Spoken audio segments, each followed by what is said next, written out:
Good morning. Welcome back. So, any questions from yesterday? Any questions or comments? Yes?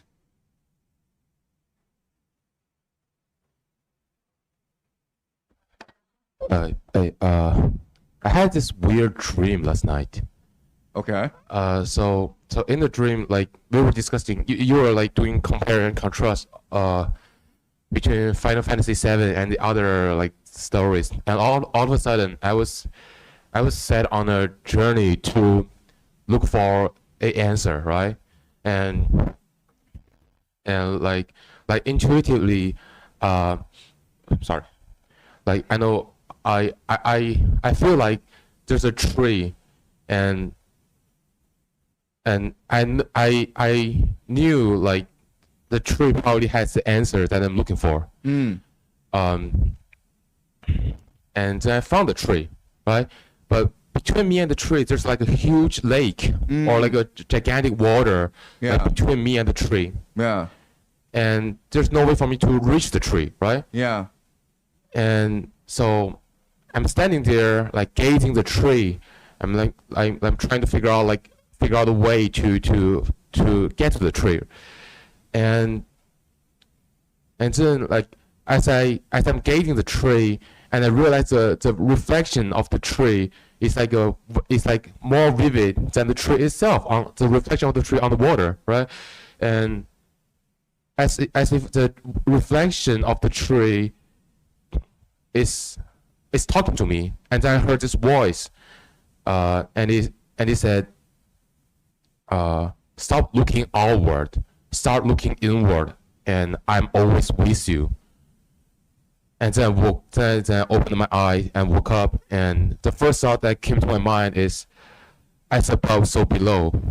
And I'm still thinking about it. Yeah. So I just want to share this. Yeah, that's a beautiful dream. And actually, it's very interesting, first of all, how vivid the dream is, how you're able to remember it so clearly and vividly. That's pretty rare with dreams.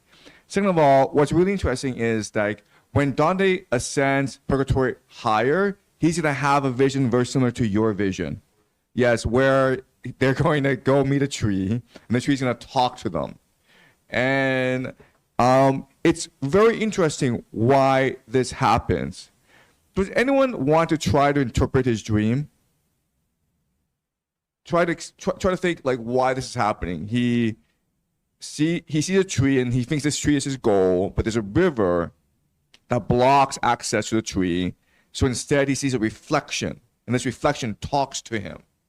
Okay, that's a very vivid dream, and this is something that actually it's a vision that Dante would have, and we'll see a vision very similar to this as we climb up Mount Purgatory. So, what is this dream about? Yes. I would just do a simple interpretation from lines that I remember that we read. I remember there was a line where it said that the seed was more than the plant that grows in the end. Yes. And so maybe it's a reference that it has to grow within you and you can't seek out the finished plant. And then another line was that God's will is on the other side of a river that no human can dam. So maybe it's like the flow of time, the flow of change, and that you're so tempted to look on the other side of the bank, but really you just have to stay on your side and try and think about it for yourself. Yeah, that's a great interpretation. So, in Purgatory, Dante uses the metaphor plant a lot, okay? And usually refers to family. So when he says plant and seed, it means just because you're born in this family does not actually confine your fate. You're still independent of this family, okay? The seed and the plant are not the same thing. Okay, but he uses the metaphor plant a lot to describe family. And also plant, of course, also refers to the tree of knowledge. And so the idea is we shouldn't be condemned to original sin, right? Just because of what Adam and Eve did.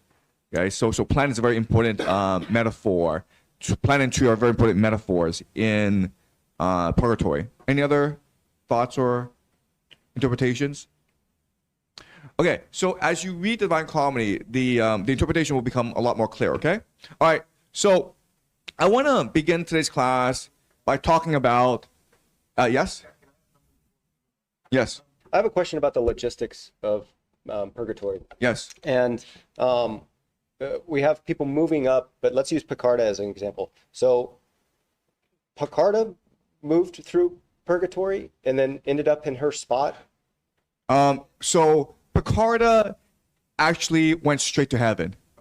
Yeah, she didn't actually go through purgatory because she lived a sinless life, right? She was without sin. She was without blame. So, because I was under the impression that maybe Elijah and Elihu, I'm getting Yep, that they wrong. went straight to heaven. They went straight to heaven. Yes. But everybody else, even everybody else, has some sort of sin, and so they went through purgatory. But okay, so Picard is a bad example. But anybody else who's going to extend through purgatory, are they going to snap instant end up in their part of Paradiso that they expect? Or I didn't get any idea that we moved through Paradiso also. That's a great question. Okay, so the idea is there's certain individuals who go straight to heaven, right? These include Mary, Rachel, Ruth, Beatrice, and so but in paradise there is a hierarchy as well. And the hierarchy is really your proximity to God, and this is determined by your understanding, your faith, your willingness to be by God. Okay, so the people who are closest to God, of course, are people who are seated in the red rows. And so the question then is, okay, let's think on this. If you ascend through purgatory, what determines your place in heaven? Well, it will be the same criteria, right? Because purgatory, it's meant to purge you of your sins. But once you're purged of your sins, then what remains is your understanding of God, your faith in God, and your willingness to be in your God. And Picarda, she did lead a sinless life, but it was one about real faith, right? So it was kind of passive, and that showed a limited understanding of God. That showed limited faith. That showed limited willingness to be God. So she got into Yale. So she did everything required, checked all the boxes, but she's basically like the worst student at Yale because she's not willing to take the hardest classes. She's not really pushing herself to her limit. Okay, does that make sense? Okay, all right. So let's talk about the schematics of the Divine Comedy. So we know from Paradise, because we had Paradise first, that ultimately the end goal of the universe is for us to co-create with God. How? Through faith, hope, and love. And what we also discussed is that faith, it's really about imagination, right? You have to imagine that God exists. You have to imagine that God is all loving, all generous, all merciful. You have to imagine that you have a special divine mission on earth, okay? This is all things that you cannot prove. You just have to imagine them. You have to believe them, okay? That's the idea of faith. Then hope is one of arrogance, which is to say, like, I matter.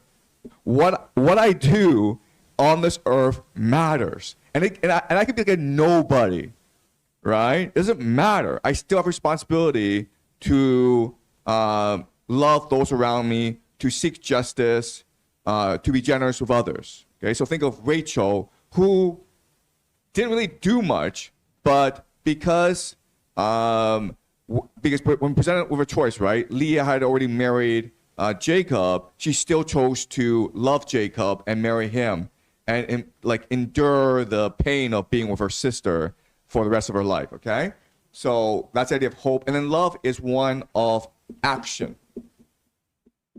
Okay, if you truly love someone, then you will pray for this person for all of eternity. Okay, so that's the grand thesis that Dante is presenting. A truly good life that draws you closer to God is one of faith, hope, and love. And this counters the traditional understanding of what these terms meant historically as presented by Paul and Augustine, right? Faith is one of compliance.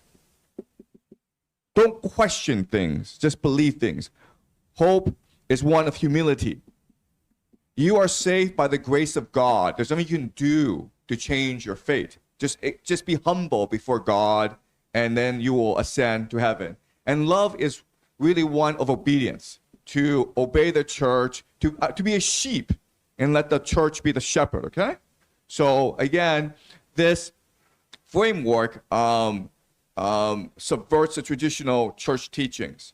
When we went to Inferno, what we appreciated is that the 9 circles of hell are designed in a way as to promote these ideas on earth and to punish those who subvert these ideas, okay? So as you remember, the 9 circles are limbo, lust, gluttony, greed, and anger, okay? So these 5 are outside the capital of hell, this. So they're not that serious, okay? And then within this, there's heresy, violence, fraud, and then treachery, okay? And these are the 9. And again, it makes sense because these 4 disrupt others' capacity to practice faith, love, and hope, okay? So right now, we completely understand what's going on. When we get to purgatory, there are problems, okay? Because there are 7 terraces now. And these 7 terraces are pride, envy, sloth, greed,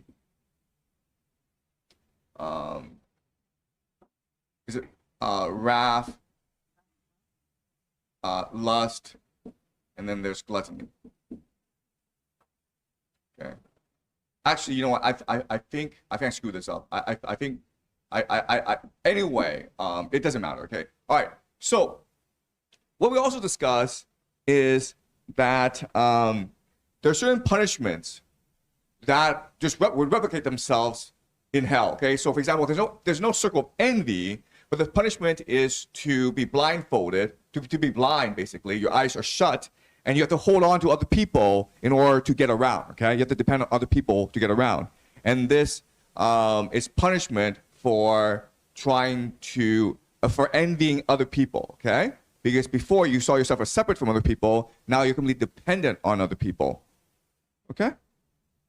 And in hell, it'd be the same thing. But what we said is, like, the results will be different because in purgatory, because they're trying to seek redemption, they're trying to purge themselves of their envy, they're actually working together, okay? And they're looking inward to be a better person. Whereas in hell, if this were the same situation, then they would not work together. They push each other around, and they would all imagine that each is better than the rest. And because they're blind, they can't see that they're actually the same. They would go crazy, okay? They would be very angry. So the question for us is, how would this system further this system, okay? Do you understand? There's a totality, there's a unity, a coherence to this Dante cosmology. I'm trying to figure out the logic of this. I understand why you'd be punished for disrupting this system, but how would this actually help us get to this, okay? All right. So, so before I do that, I just wanted to basically summarize what the punishment was. Okay. So for pride, you have to learn humility, right? So what happens is, like, you are, like, stones are put on top of you, and you have to, like, crawl. Okay. So you're always humbled. Okay. For sloth, you are forced to run around a lot. Okay, you're active. You're running around, run a lot. For greed, you're crawling. Okay, why you're crawling? Because before on Earth, you were so greedy, you wanted power, right? So you're always ascending, but as punishment, now you are crawling. With wrath, what happens is you're blinded by smoke, and the idea is that your anger blinds you, right? And so you have to learn to see with your heart. Gluttony, is you basically starve. You're starving. Lust is that you're burning. You're burned by a flame. Okay. So this is the structure of purgatory, and I want to figure out why it's like this. How would constructing a system like this, purgatory, help advance the larger goal of ensuring that everyone lives a life of faith, hope, and love? Any suggestions?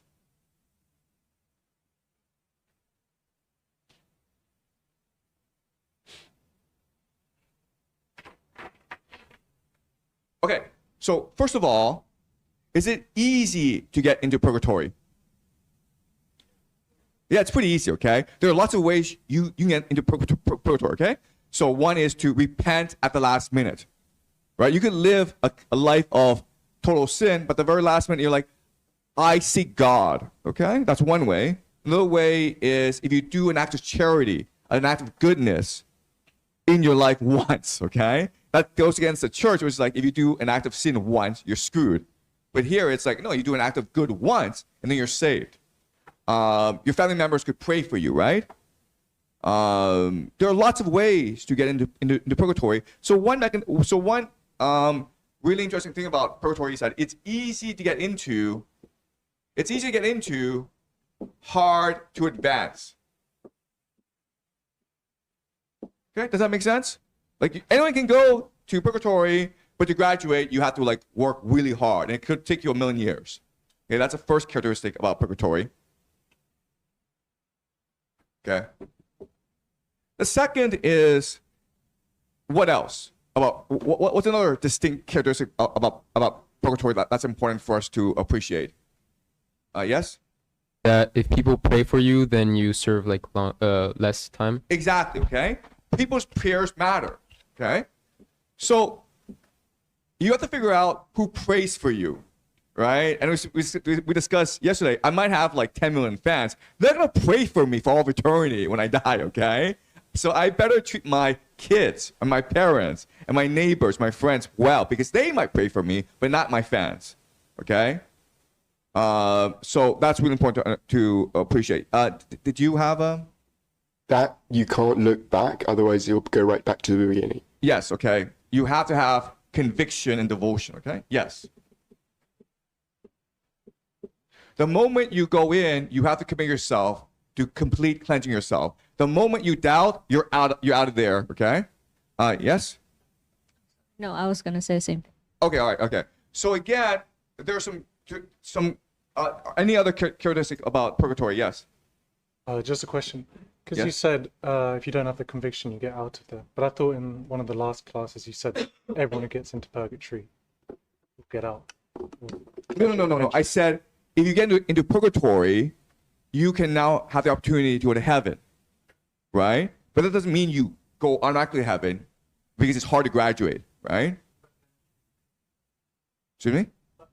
But eventually, but as long as you maintain your conviction, right? The moment you're like, I don't want to do this anymore, then you're kicked out. Okay? All right. Any more interesting characteristics about purgatory? Yes?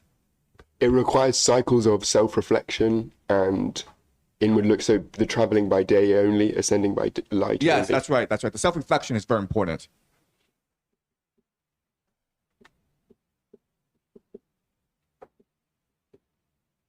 Is there a hierarchy to purgatory? There's a hierarchy to hell and heaven, right? But there's a hierarchy to purgatory. There's really not a hierarchy, right? Do you understand? There's really no, it isn't saying like, oh, this, like, the higher you go, the worse the sin, or like the least the sin, okay? It's all equal. So what happens is rather than doing all 7 terraces, you just do 1 terrace, you fulfill you purge your sin, and then you go straight to heaven, okay? So you just assign to 1 terrace, and then that's good enough, okay? So it's just basically no hierarchy. Okay? All right, so explain to me why purgatory is constructed the way it is. And again, we need to remember, like, there's a unity, a totality to divine comedy. And so all three have to line up perfectly, right? So we've been to paradise. We know what paradise is about. We've been to hell. We know what hell is about. Explain what purgatory is about. Yes? Well, one thing it does, it inverses the sins of inferno or hell, because lust is at the very first in inferno, but it's at the very top in purgatory. Yeah, it's really weird this way, right? There's an inversion going on, right? Yeah. No, the structure is very clever this way, where in Inferno, the four sins, lust, gluttony, greed, anger, they're inverted in Purgatory. Why would he do that? Yes? Up the layer of the purgatory, you're closer to heaven, so the sin is not as severe as the ones at the bottom layers. That's interesting. Okay. That's an interesting idea. Huh. But I don't understand why. Oh, yeah, you're right. Actually, yeah, this does make sense. Yes. Right. Okay. So there is a hierarchy. I'm wrong. Okay, yeah. Because you're closer to heaven. And then this is like further from heaven. You're right. No, you're right. Okay. Yes, there is a hierarchy. Like the higher you go, the less serious the sin. Yes. Yes. And it's very interesting that the punishment is kind of the same, except it's the attitude of the partaker. So then it's all about attitude, and it's all matching. Right. So I'm trying to figure out, but why? Okay. We're trying to figure out the logic of this structure.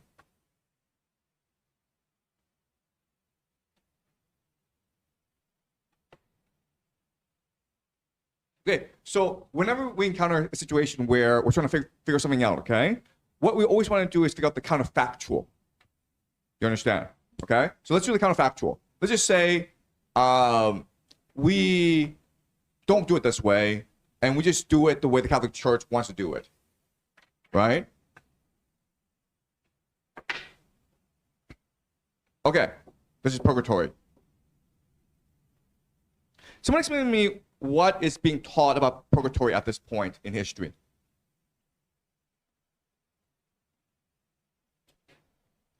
Okay. Yes? That you'll be punished until you repent, and that it's like hell, but you suppose that you'll feel bad enough that eventually you'll turn to God because it's so unhappy to be there. Okay, explain to me who gets into hell, who gets into purgatory, according to the Catholic Church at this time in history, by the year 1300.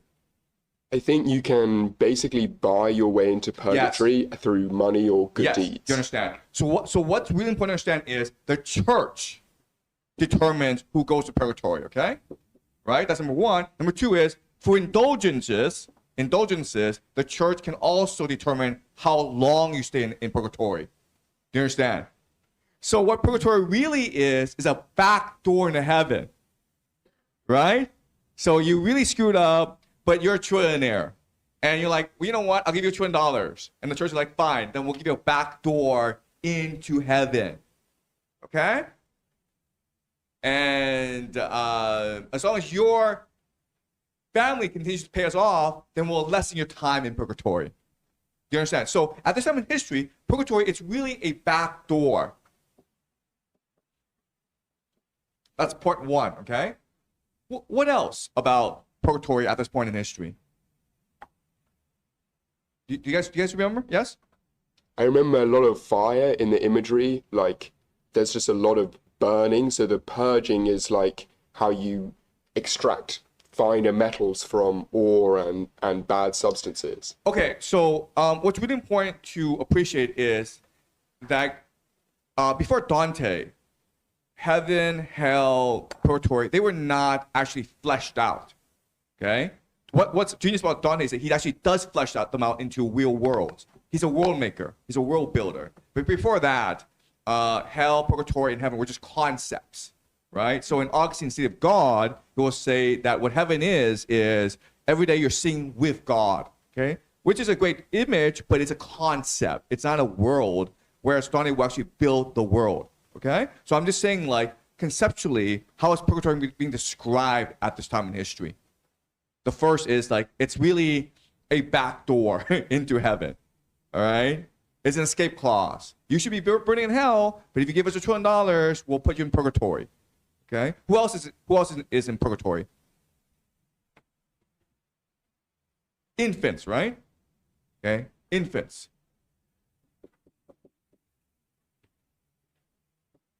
So another way of saying this is like this is a theological loophole.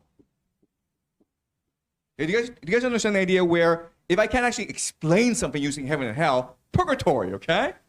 Well, I can't explain babies who die, right, because they're innocent, but they weren't baptized, so they can't belong in hell, but they don't belong in heaven either, so purgatory, okay? Do you guys understand what's going on? Where, like, if there's ever a special case, like, I don't know what's going on, purgatory, right? So at this time in history, purgatory is not really developed, okay? And in reality, purgatory is only like a very special cases.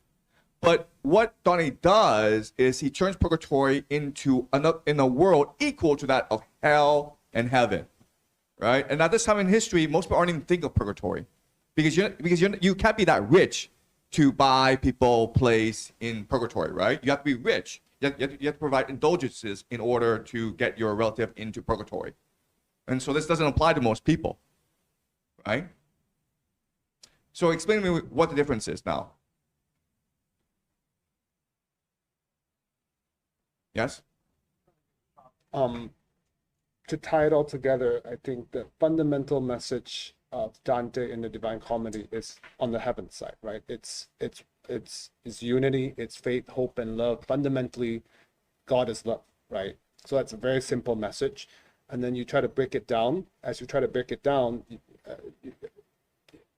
I guess what I take purgatory to mean is that no matter which stage of purgatory you're in, there's a fundamental lesson to be learned. And if you learn that lesson, it doesn't matter where you are at in purgatory, you would be, with self-reflection, with prayer, with conviction, you'd be able to learn that fundamental truth and propel yourself up to heaven. So I guess in my mind, that ties it all together.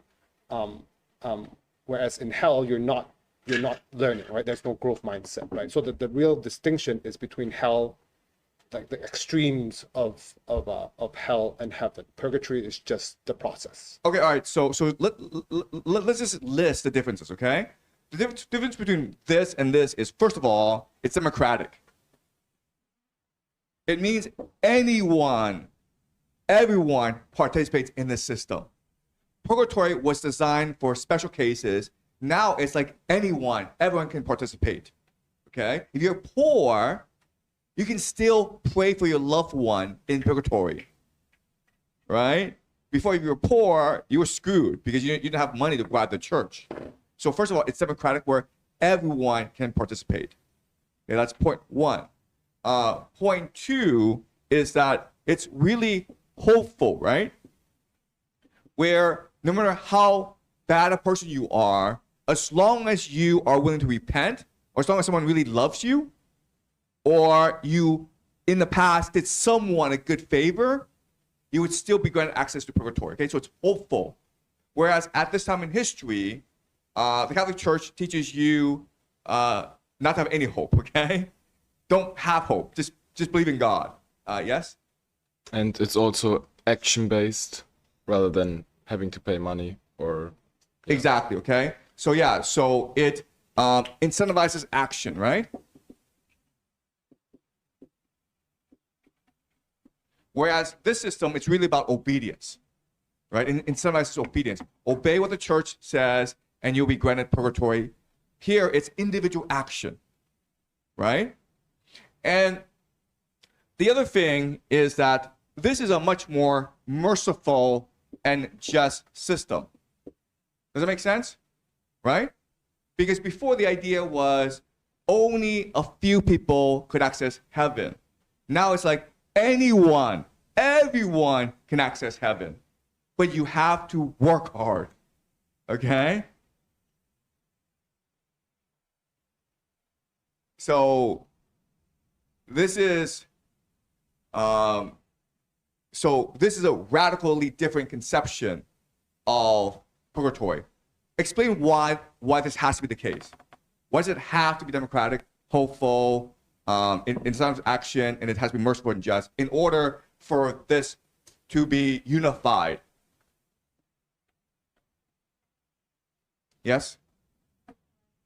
It's consistent with his cosmology that God is love. Because if it's not democratic, not everyone can participate. It's only for the elite or the rich. Then the kingdom of heaven is not for the poor, like Jesus said in the Sermon on the Mount. Exactly. And so everything has to conform to that. That's right. Yes.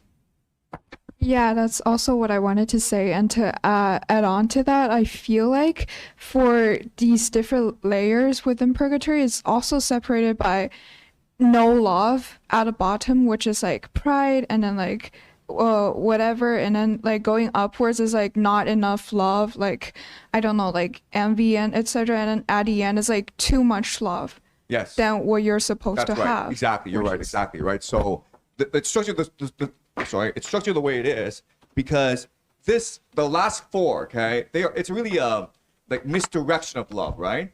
Either too much or too little love. Yes. Great. All right. Anyone else? Yes.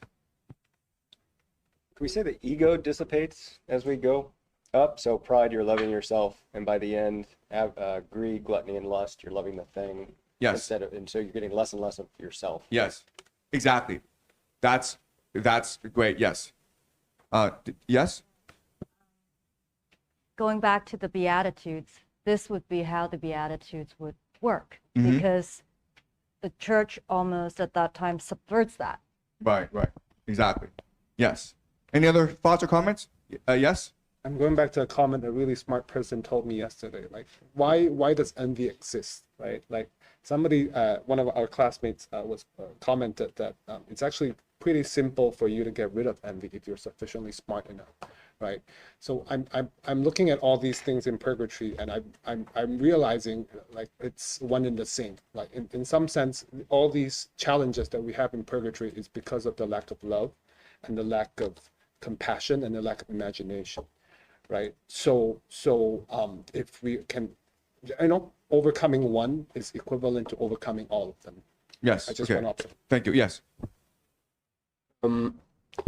I've started to think about the whole structure a little bit like physically structured like a Christmas cracker, Yes. where like there's a handle on either side and God pulling one up one way and one the other way, and that the middle section is like a even cylinder, and the other two sections are like mountains, or in the top case like a V. Yes. And so I think this kind of explains how there's a hierarchy but no hierarchy, that none of them are better than the other. But I want to ask if you think that pride is the most fundamental of the 7 deadly sins. It's like the father of sins. Pride. Huh. Okay. Do you have an answer?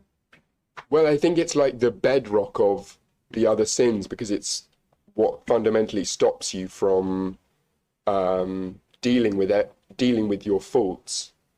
I guess it's like arrogant, like the bad form of arrogance. Explain to me why pride leads to laziness, sloth. Because you believe your innate ability requires less action and energy to achieve your goals than the truth, than in reality. So, but I don't really understand how pride would give you wrath, or pride would give you gluttony. I mean, it just seems like the basis for misdirection. Right. Yeah. So Dante would not say pride, he would say ego, right? It's the ego, that's the basis of everything. So the ego is basically, how do you perceive yourself? You take yourself seriously, right? What do you think your role in the universe is? How much agency do you have? So the main thing undergirding everything, okay, is the idea of free will. You guys understand this? This cosmology is constructed the way it is to ensure maximum free will. Okay?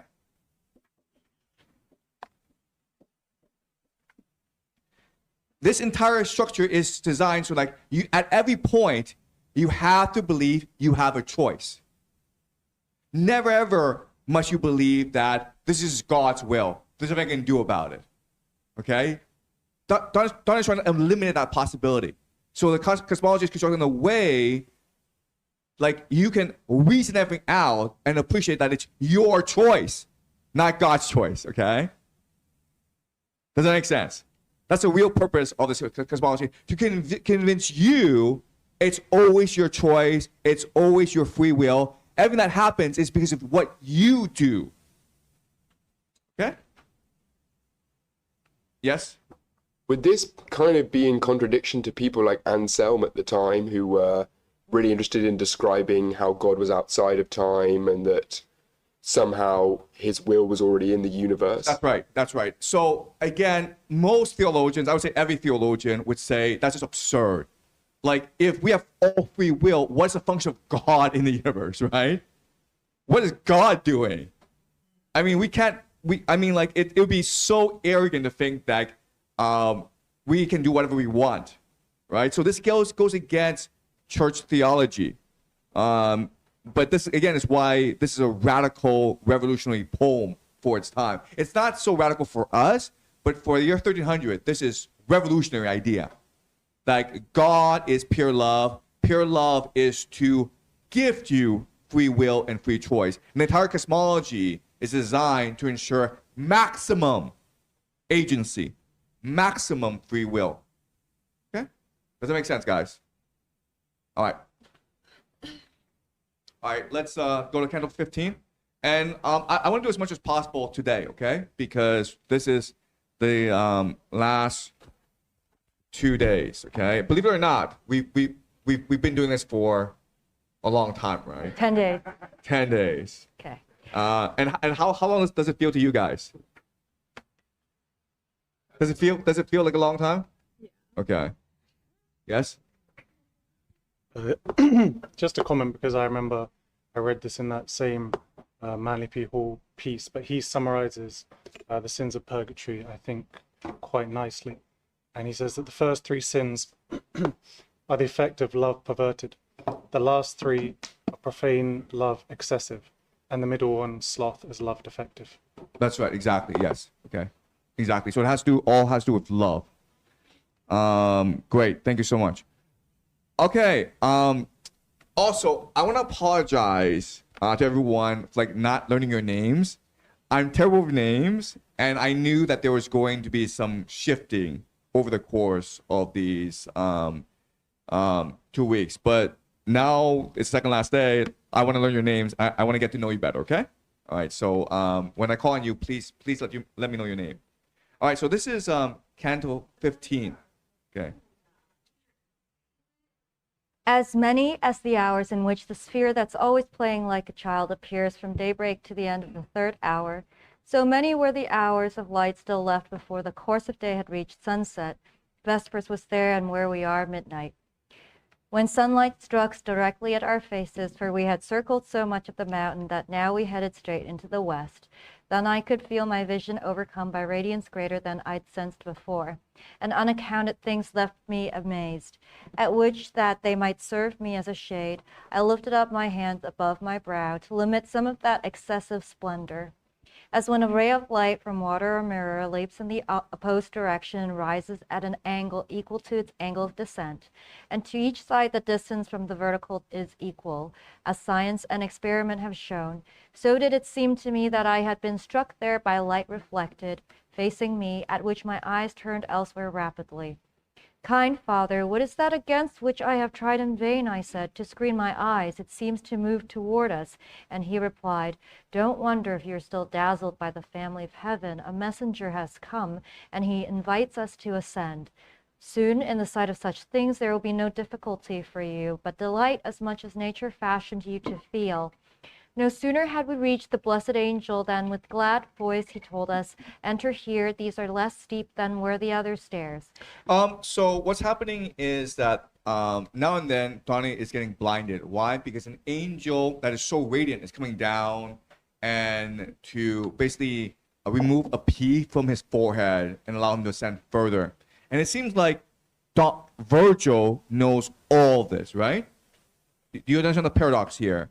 Where Virgil, he is a pagan, and he has been in limbo all his life, but he knows how all this works.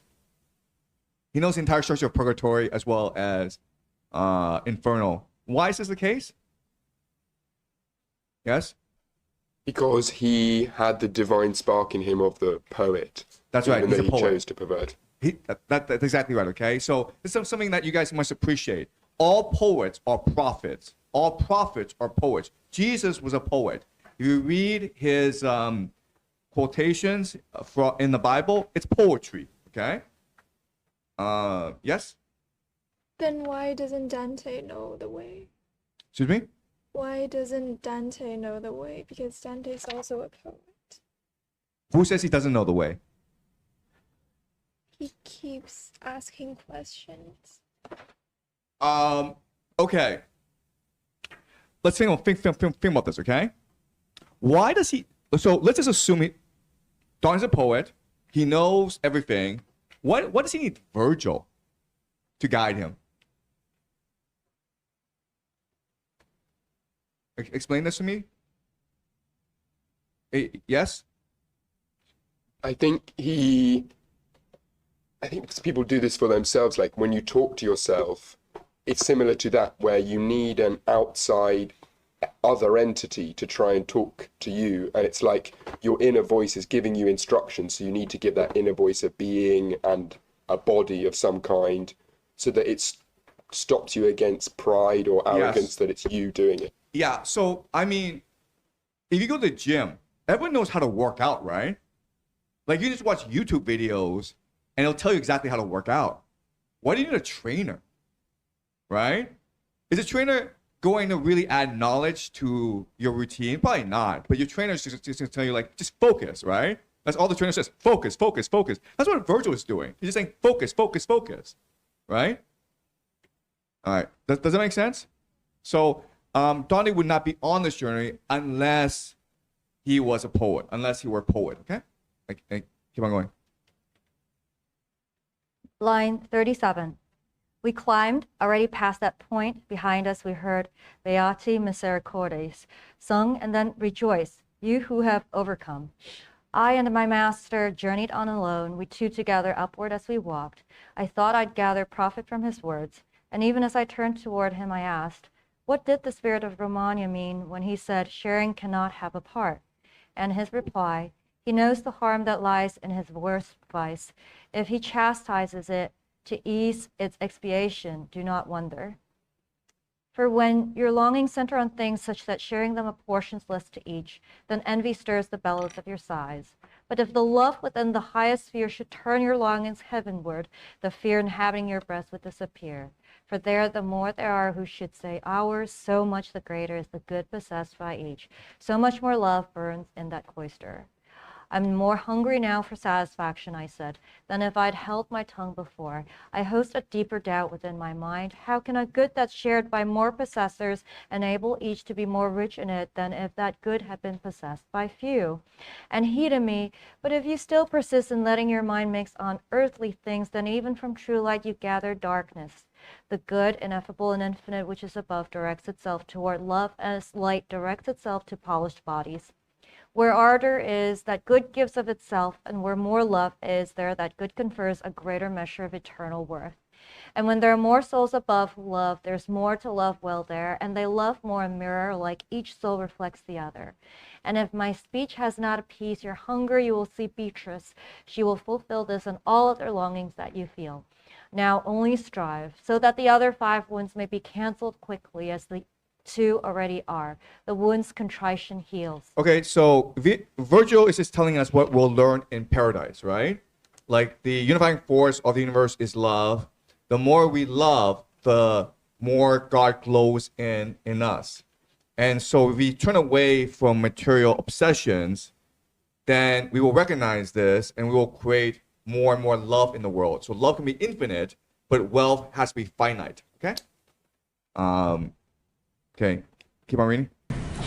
Line 82. But wanting then to say, you have appeased me, I saw that I had reached another circle, and my desiring eyes made me keep still. There I seemed suddenly to be caught up in an ecstatic vision and to see some people in the temple. And a woman just at the threshold, in the gentle manner that mothers use, was saying, "Oh, my son, why have you done this to us? You can see how we have sought you, sorrowing, your father and I." And at this point, as she fell still, what had appeared at first now disappeared. Then there appeared to me another woman, upon her cheeks the tears that grief distills when it is born of much scorn for another. She said, "If you're ruler of that city to name which even goddesses once lied, where every science had its source of light, revenge yourself on the presumptuous arms that embrace our daughters, O Pisistratus." And her lord seems to me benign and mild, his aspect temperate, as he replied, "What shall we do to one who would injure us if one who loves us earns our condemnation?" Next I saw people whom the fire wrath had kindled, and they stoned a youth and kept on shouting loudly to each other, "Kill, kill, kill." I saw him now, weighed down by death, sink to the ground, although his eyes were bent, but were always on heaven. They were heaven's gates, praying to his high Lord, despite the torture, to pardon those who were his persecutors. His look was such that it unlocked compassion. And when my soul returned outside itself and met the things outside it that are real, I then could recognize my not false error. Okay, stop. Okay, all right. So there are 3 stories here, okay? The first story is from the Gospel of Luke, where Mary and Joseph, they lose Jesus when Jesus is 12. And why? Do you guys remember the Gospel of Luke? Where's Jesus when he's 12 years old? Yes, sorry, what was your name? I'm Anna. Yes. So he went to the temple to debate or argue with or teach the rabbis, That's the right. teachers of the law, and they were amazed by his genius. That's right. And then it was at the end of a wedding feast, so the parents were probably busy with the guest, and then they Yes. couldn't find him, and they found him finally. Yeah, be like, Okay. where are you? Yeah, so this is a story that from the Gospel of Luke, and you can imagine how angry Mary is at him, right? It's like, you had us worried, we thought you were lost, but it turned out, no, there's nothing to worry about. There's nothing to be angry about. Jesus is just being Jesus, okay? The second story comes to us from Athens, where the wife of the ruler of Athens is angry that like a man is chasing their daughter and begging her for marriage.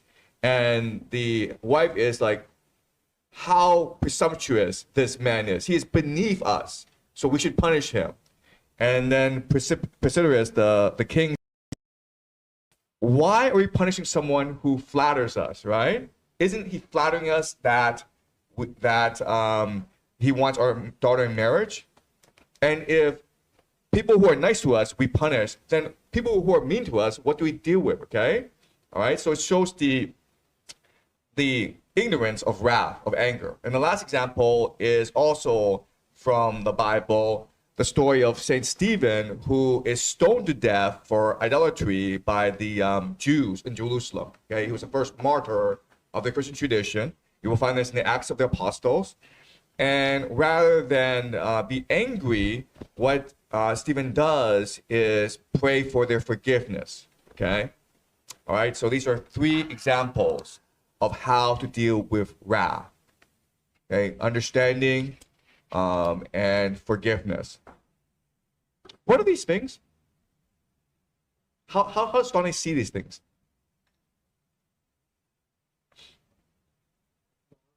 Excuse me? But I'm saying, like, how does he actually see these things? Yes? Kind of like the artworks, maybe, of prior terraces. It's similar to the artwork, right? But are these artworks?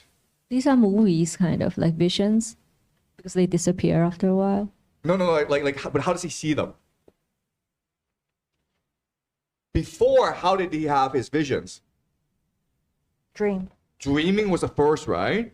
Then it was the artwork, right? Now what's happening?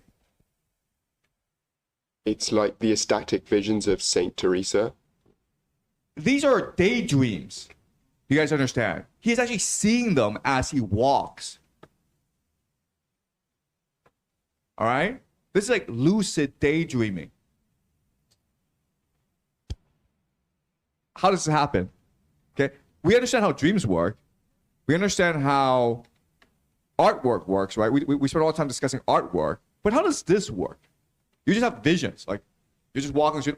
Wow, like I have this image in my head. Right? Yes. Oh, sorry. So what's your name?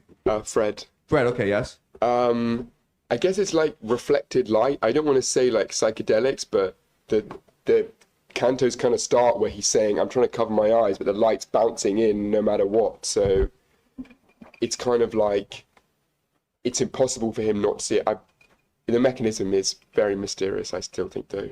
Okay, it's possible, okay? But that makes no sense. Reflected light, doesn't it blind you? I mean, I guess it blinds him and then he has these visions, right? But again, like, where are these visions coming from? We understand the artwork, we understand the dreams. The dreams is from heaven, yes? Maybe it's just imagination, but it's another level. It's at a higher level of imagination. Anyone else? It is definitely imagination, but I'm trying to figure out how this works. Okay, so we will spend a lot of time discussing this idea. Okay, so we're trying to figure out how the mind works today. Okay, and who studied psychology? Okay, you study psychology, right? How do we have memories? Tell us. There's like the short-term and long-term memories. Yes. And so there's a transfer between, so first you have the knowledge that's going into your brain and it sucks like very shortly. And then through process of rethinking of it. So basically it's very like loose memory in the short term and then it goes to the long term and you need to work on it back and forth for it to strengthen. Okay, right. So what is your name? Francois. Francois. Okay. Okay. So let me explain the neuroscience, okay? What neuroscience believe how memory works. Okay, so the idea is you have, in the beginning, okay, short-term memory. The short-term memory is filtered through your senses into long-term memory. And how the memory is then dealt with is that it's divided into categories determined by emotions. Okay, do you understand? So if the emotion is anger, it goes in the anger box. If it's happy, it goes in the happy box. And then if it's sad, it goes in sad box. Okay? It's basically just emotions. So all your memories are categorized by their emotional value. And then based on the order of your emotions, this then leads to your worldview or your identity. And then that becomes part of your senses, which then determines what memories you remember, what memories you don't remember. Okay, so in other words, first of all, you only remember things that have emotional value. Okay, it's hard, that's why in school you actually don't remember what you learn in the classroom, but you remember a lot what you do with your friends. Okay, yes. Two types where there is one linked to emotions and one like only to knowledge, but it's right, it's harder to remember it. That's right. That's right. But there is two categories. You're going to use brute force to. Yeah. Okay. Yeah. Exactly. Okay. And because there's no recall, also, then it's just hard to remember it. Yes. If you learn math and you never think of math, then. That's right. Okay. All right. So so the memories are divided into emotional values. You remember what has emotional value unless you use rote memorization to remember useless facts like mathematics. Okay. And the entire point is to develop your worldview. And why is worldview important? Because it tells you your place in society, right? It tells you who you are and what your relationship is with other people. It helps you navigate, okay? So really, this entire system is designed for us to be social animals, to interact with others, to work with others, to compete with others, okay? All right, so, yes? I'm Andy. Hey, Andy. So in this process, would you call the unconscious like uncategorized things that are seeping into our dreams, or would you call it like the divine speaking to us? Okay, yeah. So again, this is neuroscience, okay? They do divide between the conscious and the subconscious, right? Subconscious. The conscious is this decision making, whereas subconscious determines your action. Okay? So what neuroscientists say is like we are conscious robots. Okay? We have absolutely no control of ourselves, but we think we do, okay? We just rationalize our actions, but it's the emotions that determine our actions. Okay? So who you are is your subconscious, not really your conscious. Who you think you are is not really who you are. Okay? So this is from neuroscience. Are we clear about this? Okay.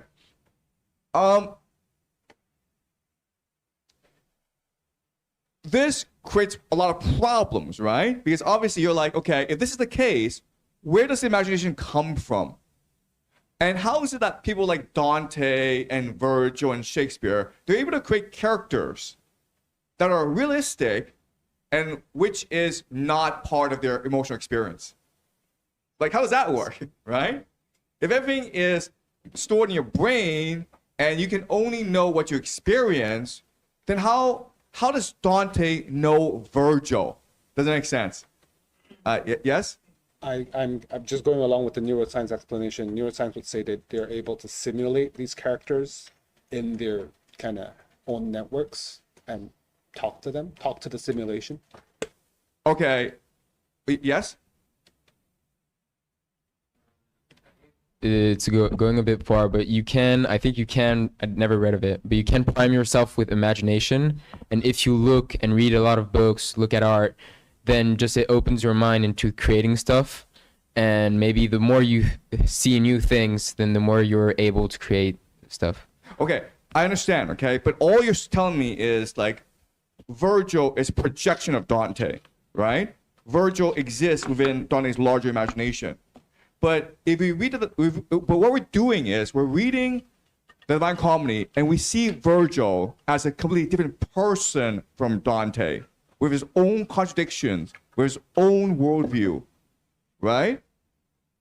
And if you read Shakespeare, you also have people like that in Shakespeare. You have Hamlet. All his characters are distinct individuals. So if they are all just projections of Shakespeare, I don't know how that works. I'm Edward. Yes. Somehow he's managed to plug himself into the collective consciousness. Yeah, that's what I think. Okay, we'll talk more about this later. Okay, but yes. And just one more thing is that I think the reason why he's able to create Virgil so well is that if you imagine like the subconscious, the field of consciousness of the universe is like Play-Doh or clay.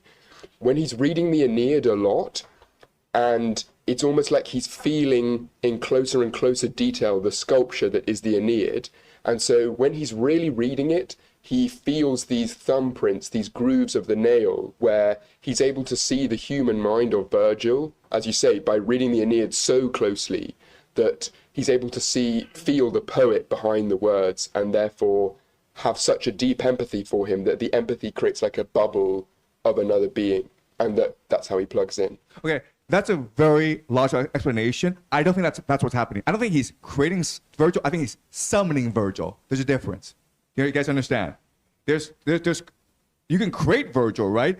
Using the same process that you just described, and that's very logical. But I think what's happening is that he summoned Virgil, because to me, I've read the Aeneid, and I don't think the Virgil in the Divine Comedy can be extrapolated from reading the Aeneid alone. Because Virgil, if you read Virgil and like you just hear the way he speaks, right? It's like it feels like a real person. And why it feels like a real person is the contradictions, the nuance, the subtlety cannot be created by you alone. You have to summon this person. Does that make sense? So it's like he spent his entire life with Virgil as his best friend. And they're just talking to each other all the time. So he understands this guy's peculiarities, right? Does that make sense? There's certain things, there's certain quirks that like you cannot imagine it. You cannot create it. It just has to be that person. Yes, Brad? It just reminds me, when I was reading about Machiavelli, there was at the time some guy called Valentino Borgia. He got a letter of recommendation where this guy wrote that he was the reincarnation of Thomas Aquinas, and it made the Catholic Church really, really afraid because they didn't want anybody to know about summoning angels and demons and stuff. Yeah. I think Dante has summoned Virgil here. It's very hard for me to explain how this could work otherwise, okay? Because like we're reading the relationship between Dante and Virgil very closely, right? And like I'm not finding a contradiction in Virgil. Do you understand? Right? And like we're able to go into the very psychology of Virgil as an independent actor, right? We're able to say like, if Dante's doing this, then this is Virgil's response. And it matches perfectly with the text. Yes? Friend that Dante was friend with, and then he just wrote Virgil and his name. It's what I imagine. Same for Beatrice, you know, like it's so real that I think it's actually a friend in real life. Just transferred the name. That is also a possibility, but then you raise the question of like, how does the Virgil that is created, right? How does the Virgil in Divine Comedy, how does it match perfectly with the Virgil who wrote the Iliad? Do you understand? Because when we talk to Virgil, if you read the Iliad, you're like, okay, this is the guy who wrote the Iliad, right? Because when you read the Iliad, what you're reading is the persona of Virgil who wrote the Iliad. Okay? Does that make sense? Because remember, in Divine Comedy, there are three Dantes, right? There's Dante the pilgrim, the character. There's Dante the historical person, the real person. And there's Dante the poet. And all three are different because Dante the pilgrim obviously is the protagonist. Dante, the real person, is the real person. But Dante the poet is a person who is trying to talk to us. You understand? Okay? So he's trying to create the Divine Comedy in a way that speaks to us. And I don't know how you do that unless you're a real person. Okay? Whereas, and in Virgil, yes, if you think about Virgil and you were to bring him outside and like ask him about the Iliad, he would know the Iliad like intimately, right? He's like, yeah, it's obviously he wrote the Iliad.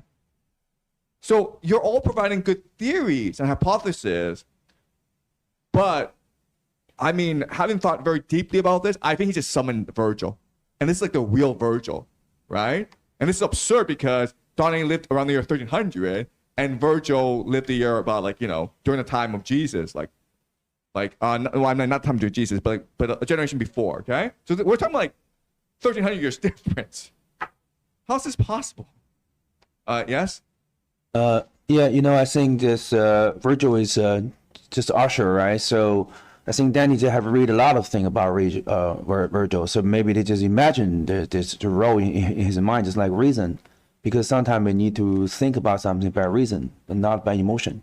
But Beatrice is emotion. Okay. So I write novels, okay? And I'll tell you my writing process. What happens is I get up in the morning and I have visions. I'm like, I need to write these visions down. And like if I don't write these visions down, then I'm just gonna be haunted for the rest of my life. So I'll just write these visions down and I'll be left alone. So I write these visions down, okay? And when I'm writing these visions, I don't know what happens. It feels like when I'm writing, it feels like someone's taking possession of me, and I'm just writing things.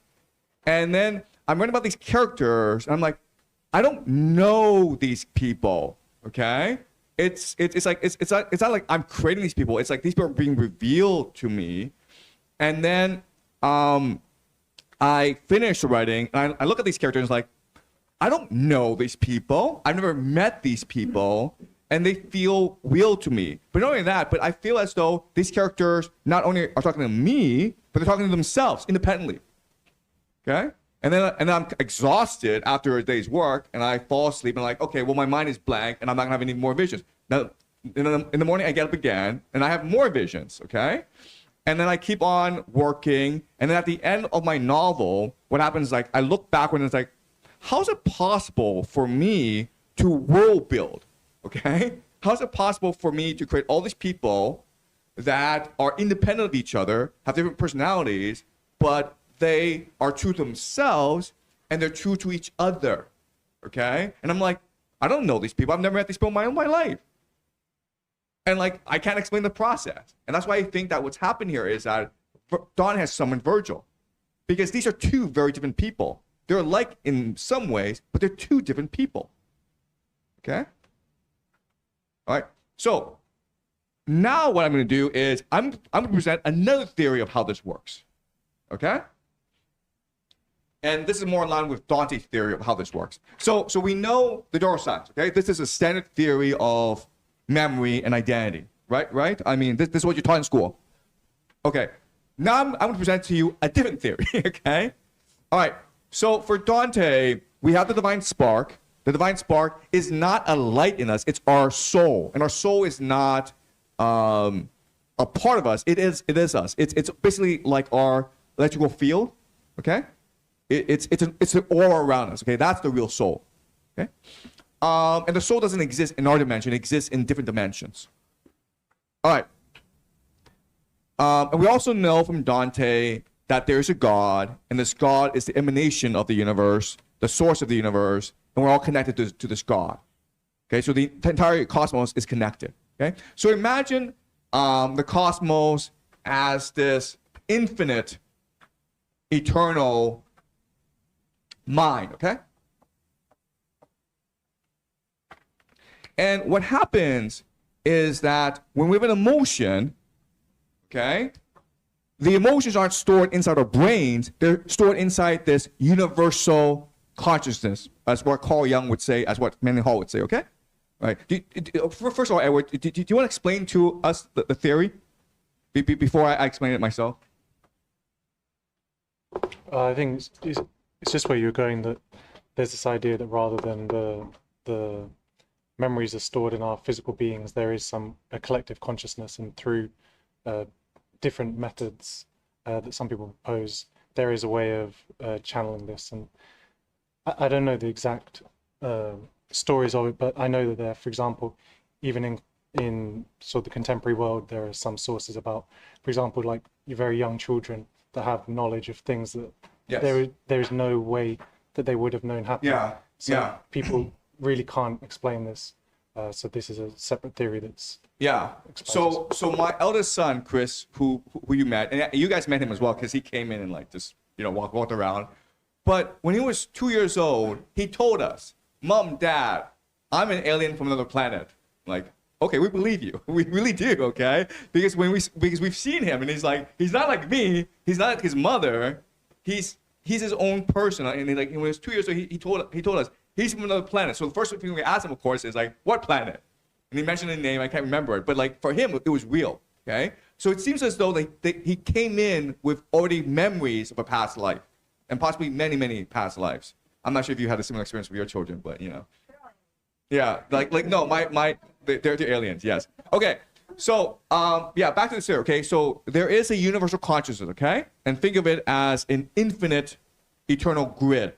So what happens is that when we have emotions, they're not stored inside the brain, they're stored inside this universal mind, okay? And these memories go in different locations. So if it's a bad memory, like a bad emotion, hate, then it might be lower, but if it's a good emotion like happiness and joy, bliss, then it's probably higher in the place, okay? Okay? So this is where the memories are stored. Okay, but not only that, but Evelyn's memories are stored here, right? So it's like the internet. And so what happens is that over time, certain regions become like alive themselves because they are being because there's so much memories being stored in this place, right? It becomes alive itself. And that's where we get the idea of like ghosts and spirits and demons. Okay? And so, in other words, what happens is like when we have memories, okay, not only do we store the memories in a certain place, but this place also connects with us. Okay? And so, basically, you're an independent person, but also your collection of different memories from different eras, which means you're also a collection of different individuals from different times. Okay, does that make sense? Okay. Why is this important? Because now gives us insight into how art works, right? Because what art really is, it is a portal or a mechanism to enhance your connection to this universal consciousness, this internet. Okay, does that make sense? Okay? So when that happens, then not only do you feel more, but you feel more. Remember, these emotions come with their own memories, with their own visions. Then these visions come available to you. Okay? So that's what art and dreaming does. It connects you to this universal web. But if the connection is really strong, then you don't need these agents to provoke you. You just see them yourself. Okay, so that's what's happened to Dante. So what's happened is like he is now able to see these visions for himself without artwork. And the reason why he's able to see them, what's giving him sight, is the fact that he's cleansing himself of his sins, right? Because his sins, what sins really do is they bog you down to the material world and they make you forget the universal truth, right? Which is the universal consciousness. So the more virtuous a life you live, the more visions you have, because the greater your connection to the divine. All right? Do you guys understand this? Any questions about this theory? Yes? But I understand you can summon these historical figures into your mind. It's like a seance, right? But can you like summon this like fictional characters? Like let's say you're writing a novel, right? And these characters they are now they do not existed in the they didn't exist in the real world, right? So can you summon like fictional characters? But I mean like this is an infinite universe, right? So there's infinite people. So when you're writing fiction, all you're doing is you're summoning someone from here. Yes? Also, just to answer that, through this lens, like the fictional characters are basically real characters. Like they're not really That's different. right. Like we're all sort of part of the same That's collection right. of archetypes. Yes. Because when we read fiction, we read it because it's real to us, right? Because it's explaining these universal truths to us. Yes? So does that mean whenever a person writes a novel, the characters in that novel is summoned? If he's a good writer, yeah. But he could be a bad writer, in which case he's just making crap up, okay? But how's the difference? Like why do some writers write a good novel and others write a bad novel? Because the writer has a different connection to the divine, okay? Like, no. It's really simple, okay? If you choose to be a writer, you're probably a crappy writer. You understand? It's like, I want to be a writer and I want to be famous. You're probably a crappy writer, okay? If you're a good writer, you're just born that way. I hate to say this, okay? Writers are chosen by God. Dante was chosen, Virgil was chosen. Too bad, okay? Yes? Fact of feeling lighter. I feel like when you're lighter, your ideas come from a spiritual world. Whereas if you're really heavy, then it's just like material, or like, oh, I'm lacking money, or I'm late, and so there's really a link into feeling lighter and having better ideas. That's exactly right. Yes. Remember, sorry, Anna. Sorry. Let me respond to this, and then so remember how in hell the lowest level is Lucifer, right? And he's become a machine. So he's lost all consciousness because he's lost the connection to this universal consciousness, right? Yes? But I have a problem with this theory because in that way, then it's like Ecclesiastes, there's nothing new under the sun. Everything we write in fiction is a real person in the past. So then we actually lost our imagination because we don't create anything new. So Carol's shaking her head. Yes. But, oh, okay. So like all this collective consciousness memories are not from There's the no time. No time and space. Yeah. Oh, okay, right. This is all okay. the past. It's also the future. Oh, You I understand? see. Okay. Okay. Because otherwise, Yeah. explain to me how Dante is able to have such revolutionary ideas in his time, right? Because like these ideas that he's presenting never existed before. So what he's done is he's looked into the future, Okay. right? Okay. Does it make sense, guys? Okay. So again, what's really important is, as Carol says, this is beyond time and space. Okay. This is literally God. Okay. This system. Okay. God is the Alpha and the Omega, the beginning and the end. everything that was, and everything that will be. Okay, so when you actually access the system, not only are you accessing the past, but you're also accessing the future.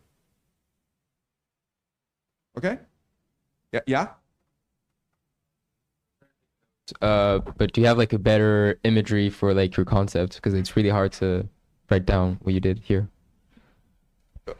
Like, do you have a better way to like do a drawing about like what's happening with like bubbles or stuff? I don't know. Let's Google this, okay? It's called Indra's Pearl.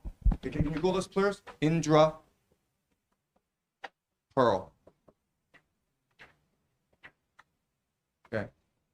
All right.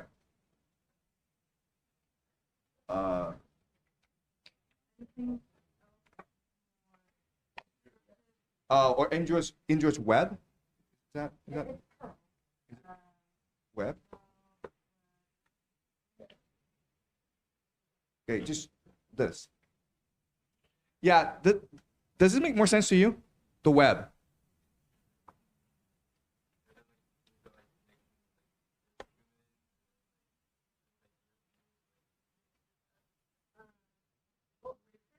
Since you've studied the brain, synapses, right? Synapses, neurons, neural connections. Yeah. Okay, so the idea is that God is within us, and we are within God.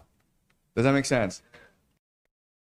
That's a trick to understand that we are. It's hard to draw because both are true at the same time, right? We are within God, and God is within us. So the universe is within us, and we are the universe. When you draw, you would collapse it into 2 dimensions, which is not. Yeah. Also, you need to understand the fractals, right? Fractal. So you are just a fractal of the universe. And what's a fractal? Fractal is just a reflection of the universe, right? So within you is the universe itself. But you're also a part of the universe. God is in you, and you are inside God. Okay, does it make sense, guys? All right? This is really important because once you know this, then the rest of Dante is easier to understand. Okay? But the point is, like, now that he has this connection to the divine because he's been inspired by artwork, he's committed to change, and because he's cleansing himself of more and more sins, the visions will become much more vibrant, okay? Okay, yeah, this is actually what I wanted, okay? You guys see this, okay? This is the best we can probably do. You are inside God, God is inside you. Do you guys see this? Yes? I was just going to say, also bringing it more to contemporary thought. Like we're talking about how Dante can clean himself, get better connection to the collective conscious. But it's also quite similar to in Hinduism and in yoga when they have the idea of Kundalini, right? That if you abstain from all these desires, you do very deep meditation over years and years. Yes. Many people reported that they have these visions and that's right. Connections to this high consciousness. Exactly. I mean, this is a universal truth, okay? It's something that I've experienced in my life where when I write novels, like I don't create, I just, channel. If you create, honestly, you're probably not very good. So let me tell you a funny story. My mentor is Ever Bromwich, but also Gay Talese. Gay Talese is one of the most famous writers in America. He's 94 years old. And we were 25 years ago, we were on a cruise ship in Shanghai. And there was 3 of us. There was Gay Talese, his wife Nan Talese, who is one of the most famous publishers in America. She published Margaret Atwood and all these famous writers, including Joan Didion. And she was telling us how Phil Knight, you guys know who Phil Knight is, right? A billionaire. Nike, yeah, he's fond of Nike. And she was telling us how obsessed Phil Knight is with writing a book. In fact, Phil Knight would just come to her office every single day and sit there for like 2 hours just to meet her and talk to her about the book he wants to write. And Nan Talese is like, he is awful. He's like the worst writer ever, okay? But I mean, eventually he did publish a book. It's called Shoot Dog, and it's a bestseller. But he's the richest. He's one of the richest men in the world, and he's like, I want to be a writer. And he spent, these decades going to like these workshops, hiring writers, learning the craft. But then Dante is like, you know, he's not a very good writer, but he is just so joyful and enthusiastic and happy about writing. He says he wants to write because it brings him tremendous joy. And then Gaetalese said, well, if you're really stupid, you could be very happy as a writer. Okay? All right, true story. Like, if you just suck, you would find tremendous pleasure in writing. But if you're really good, you would find only agony and suffering in writing because you recognize that when you write, you're not actually in control. Okay? You're being possessed. You're channeling. Okay? All right. Does it make sense to you guys? All right. All right, let's continue. Line 115. And when my soul returned outside itself and met the things outside it that are real, I then could recognize my not false errors. My guide, on seeing me behave as if I were a man who's freed himself from sleep, said, "What's wrong with you? You can't walk straight. For more than half a league now you have moved with clouded eyes and lurching legs as if you were a man whom wine or sleep has gripped." Oh, my kind father, if you hear me out, I'll tell you what appeared to me, I said, when I had lost the right use of my legs, and he, although you had 100 masks upon your face, that still would not conceal from me the thoughts you thought, however slight. What you have seen was shown lest you refuse to open your heart unto the waters of peace that pour from the eternal fountain. I did not ask what's wrong with you, as one who only sees with earthly eyes, which once the body stripped of soul lies dead, can't see. I asked so that your feet might find more force, so must one urge the indolent. Too slow to use their waking time when it returns, we made our way until the end of vespers, peering as far ahead as sight could stretch, at rays of light that, although late, were bright. But gradually smoke as black as night began to overtake us, and there was no place where we could have avoided it of pure air in sight. Okay, so we were in the terrace of law, but they're also busy. We don't have time to talk. Okay.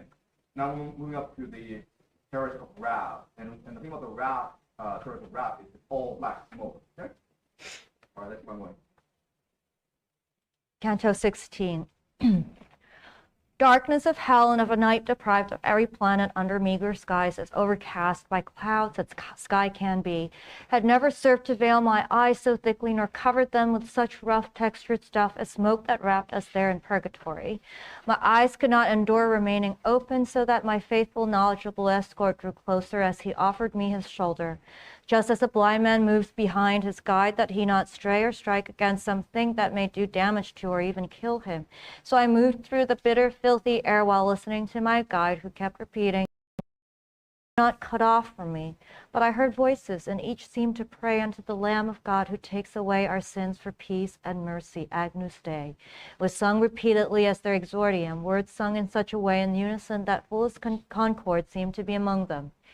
"Master, are those whom I hear spirits?" I asked him. "You have grasped rightly," he replied, "and as they go they lose the knot of anger." "Then who are you whose body pierces through our smoke, who speak of as exactly like a man who uses months to measure time?" A voice said this. On hearing it, my master turned round to me, replied to him, "Then ask if this way leads us to the upward path." And I, "O creature, who that you return fair unto him who made you cleanse yourself, you shall hear wonders if you follow me." "I'll follow you as far as I'm allowed," he answered, "and if smoke won't let us see, hearing will serve instead to keep us linked." Then I began, "With those same swaddling bands that death unwinds, I take my upward path. I've come here by way of hell's exactions. Since God so gathered me into his grace that he would have me, in a manner most unusual for moderns, see his court, do not conceal from me who you once were before your death, and tell me if I go straight to the past, your words will be our escort."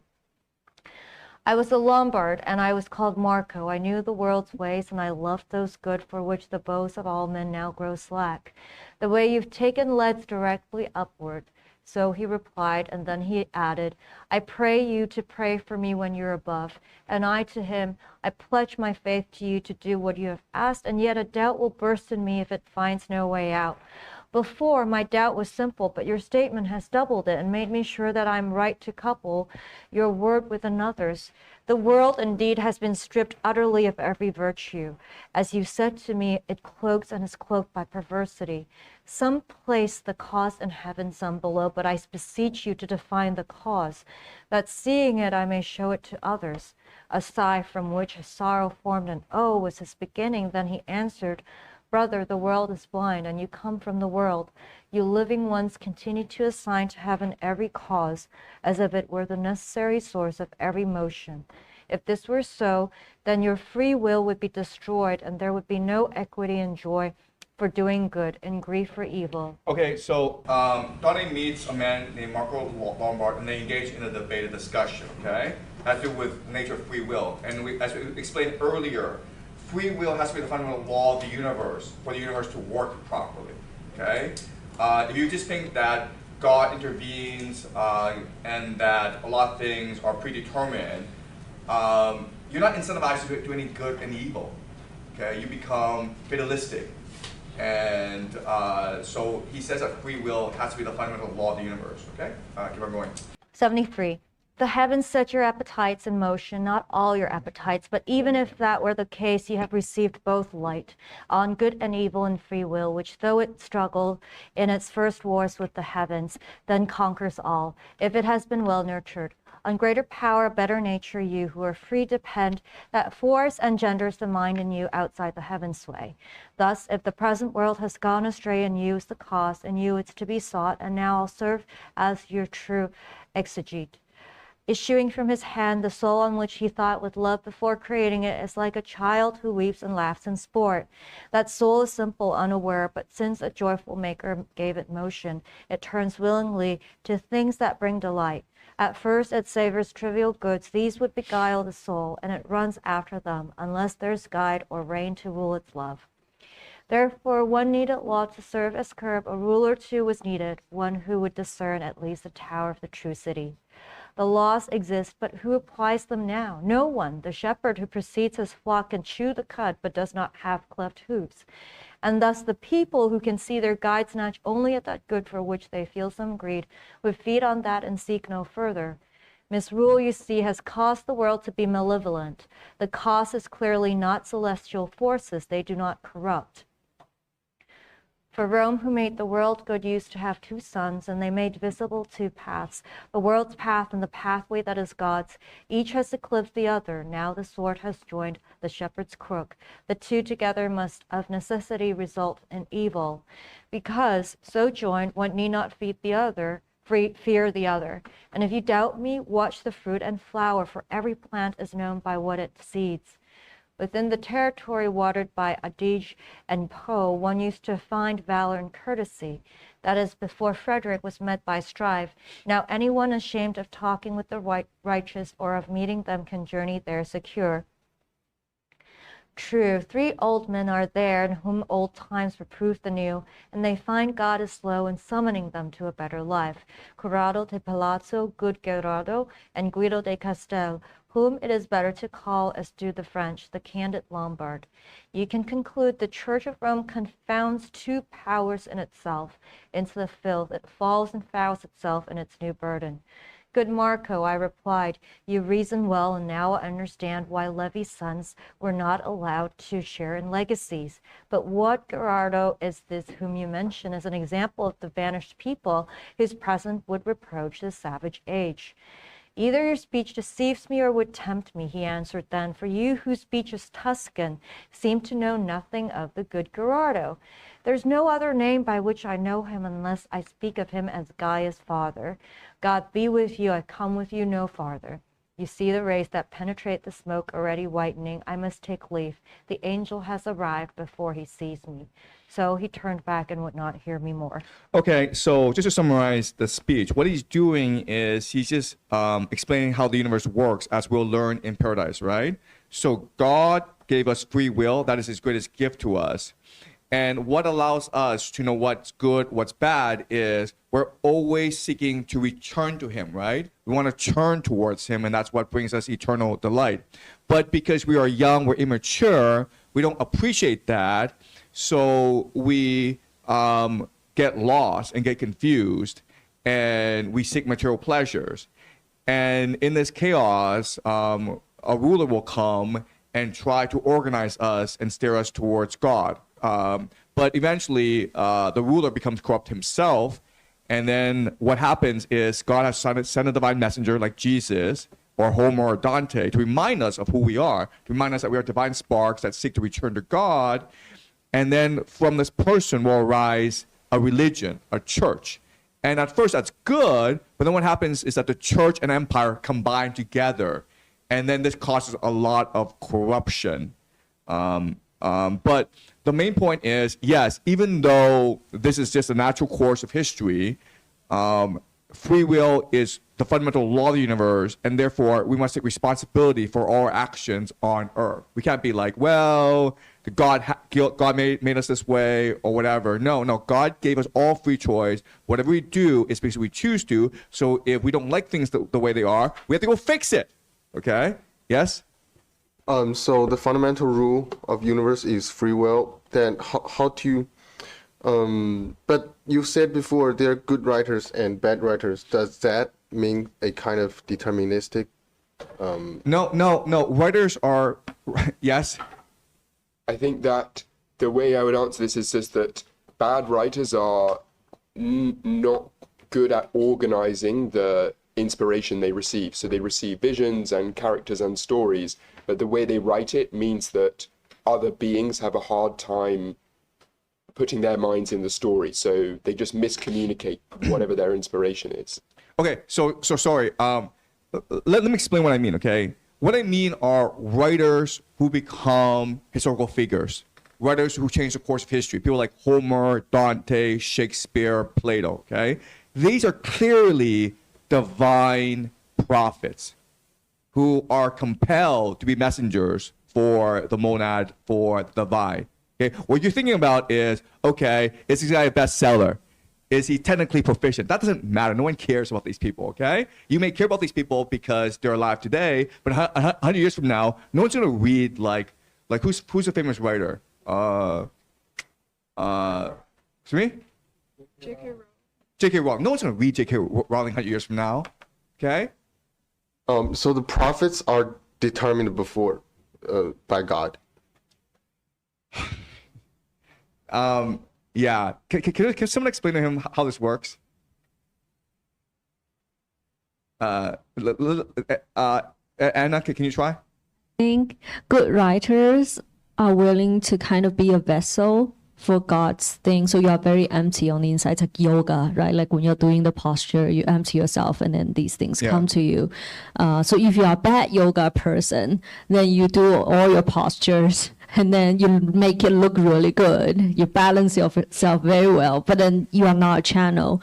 So then you don't have that divine connection to write that kind of works that change the course of history.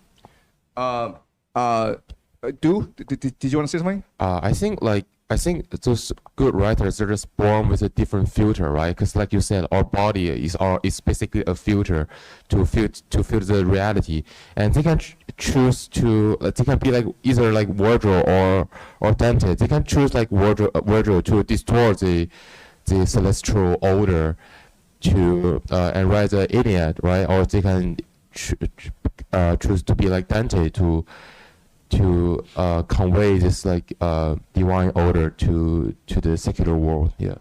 Okay. Bruce. Thank you. I think there's so many famous writers. Some of the writers in America, for example, like Hemingway, right? So all of these writers just get through some kind of painful memory, like in the war, in the wartime. So some people they've been tortured so much they really want to write something, okay? And even the Harry Potter's writer J.K. Rowling, who just been so poor in poor conditions. So in this way, his imagination has been so so much better than others, and he even keep writing on the napkins about what they about to write. And Harry Potter is actually just J.K. Rowling's childhood. So maybe that's what it's changed. Fred, did you want to say something? No, I think other than I have to agree with the filter point, but I just think I really agree with that. It's about bad writers are people that let their own mind and biases and experience cloud the structure that would have come into them. Yeah, like Virgil, yes. It's good or bad is also, I think human success can be defined by talent, passion, and perseverance, or this filter. So like some people are born, like he said, like to be better writers because their filters are set in a way that they are more likely to have this invitation of divine revelation. But then there were also other, you know. Do you guys read the New factors. Yorker magazine? Just the most pretentious crap in this world, okay? They spent decades perfecting their crap. It's beautiful word after word after word, signifying nothing. Full of sound and fury, okay? That's what the New Yorker is. That's what bad writing looks like, okay? All right? And so you're like, well, but I mean, like, they're successful. No one cares, okay? All right, sorry. I just hate the New Yorker. Let's move on. Sorry. Canto 17. Remember, reader, if you've ever been caught in the mountains by a mist through which you only saw as moles see through their skin, how when the thick damp vapors once begin to thin, the sun sphere passes feebly through them, then your imagination will be quick to reach the point where it can see how it first came to see the sun again when it was almost at that point at which it sets. So my steps matched my master's trusty steps. Out of that cloud I came, reaching the rays that on the shores below by now were spent. O fantasy, you that at times would snatch us so from outward things we notice nothing, although 1,000 trumpets sound around us. Who moves you when the senses do not spur you? A light that finds its form in heaven moves you directly or led downward by God's will. Within my fantasy, I saw impressed the savagery of one who then transformed became the bird that most delights in song. At this my mind withdrew to the within, to what imagining might bring. No thing that came from the without could enter in. Okay, so again, he's having visions now, okay? These visions just come to him. There's nothing he can do about it. These are just visions that are sent down to him. Okay, so let's look at the visions. Then into my deep fantasy there reigned one who was crucified, and as he died he showed his savagery and disdain.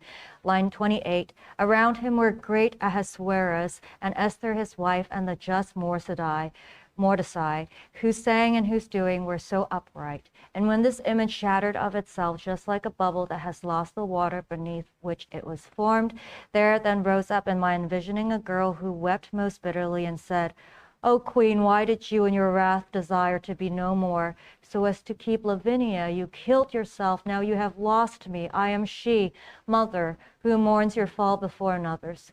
Even as sleep is shattered when new light strikes suddenly against closed eyes, and once it's shattered gleams before it dies completely. So my imagination fell away as soon as light, more powerful than light, were accustomed to beat on my eyes. I looked about to see where I might be, but when a voice said, here one can ascend, then I abandoned every other intent. That voice made my will keen to see the one who'd spoken with the eagerness that cannot be still until it faces what it wants. But even as the sun becomes so strong, defeats art vision, veiling its own form, so there my power of sight was overcome. The spirit is divine, and though unasked, he would conduct us to the upward path. He hides himself with that same light he sheds. He does with us as men do with themselves, for he who sees a need but waits to be asked is already set on cruel refusal. Now let our steps accept his invitation, and let us try to climb before dark falls. Then until day returns we'll have to halt. So said my guide, and toward a stairway he and I together turned, and just as soon as I was at the first step, I sensed something much like the motion of a wing, and wind that beat against my face, and words, Beati pacifici, those free of evil anger. Above us now the final rays before the fall of night were raised to such a height that we could see the stars on every side. Oh, why, my strength, do you so melt away? I said within myself, because I felt the force within my legs compelled to halt. We'd reach a point at which the upward stairs no longer climbed, and we were halted there just like a ship when it has touched the shore. I listened for a while, hoping to hear whatever there might be in this new circle. Then I turned toward my master, asking him, tell me, my gentle father, what offense is perched within the circle we have reached? Although our feet must stop, your words need not. And he to me, precisely here the love of good that is too tepidly pursued is mended. Here the lazy oar plies harder, and so that you may understand more clearly, now turn your mind to me and you will gather some useful fruit from our delaying here. My son, there's no creator and no creature who ever was without love, natural or mental, and you know that, he began. The natural is always without error, but mental love may choose an evil object or err through too much or too little vigor. As long as it's directed toward the first good and tends toward secondary goods with measure, it cannot be the cause of evil pleasure. But when it twists toward evil or tends to good with more or less care than it should, those whom he made have worked against their maker. From this you see that, of necessity, love is the seed in you of every virtue and of all acts deserving punishment. Now, since love never turns aside its eyes from the well-being of its subject, things are surely free of hatred of themselves, and since no being can be seen as self-existing and divorced from the first being, each creature is cut off from hating him. Thus, if I have distinguished properly, ill love must mean to wish one's neighbor ill, and this love's born in three ways in your clay. There's he who, through abasement of another, hopes for supremacy. He only longs to see his neighbor's excellence cast down. Then there's one who, when he's outdone, fears his own loss of fame, power, honor, favor. His sadness loves misfortune for his neighbor. And there's he who, over injury received, resentful for revenge, grows greedy and angrily seeks out another's harm. This threefold love expiated here below. Now I would have you understand the love that seeks the good distortedly. Each apprehends confusedly a good in which the mind may rest and longs for it, and thus all strive to reach that good. But if the love that urges you to know it or to reach that good is lax, this terrors after a just repentance punishes for that. There's a different good which does not make men glad. It is not happiness. It's not true essence, fruit and root of every good. The love that profligately yields to that is wept on in three terraces above us. But I'll not say what three shape that love takes. May you seek those distinctions for yourself. Okay, so just like in hell, Virgil is explaining to us how Purgatory is structured. He's saying that the last three terraces are the three terraces of gluttony, lust, and greed. Okay, greed, gluttony, and lust are the top three. And the reason why they're the top three is they are love that is misguided. Okay, greed is a love of power, right? When you should be actually loving God. Gluttony is the love of food. And then lust is just spurious love, random love, okay? So it is love that is misguided. And they are the ones which confuse you. Okay, all right. Let's go on to 18, okay? Canto 18. The subtle teacher had completed his discourse to me. Attentively he watched my eyes to see if I seemed satisfied, and I, still goaded by new thirst, was silent without, although within I said, perhaps I have displeased him with too many questions. But that true father who had recognized the timid want I would not tell aloud, by speaking gave me courage to speak out, at which I said, Master, my sight is so illumined by your light. I recognize all that your words declare or analyze. Therefore, I pray you, gentle Father dear, to teach me what love is. You have reduced to love both each good and its opposite. Okay, all right. So this is actually a really important canto, okay? And I want us to focus on this. Virgil now is going to explain to us what love is. Why is it love can go astray? Okay, what is good love? What is bad love? Okay? All right, so let us listen to his explanation.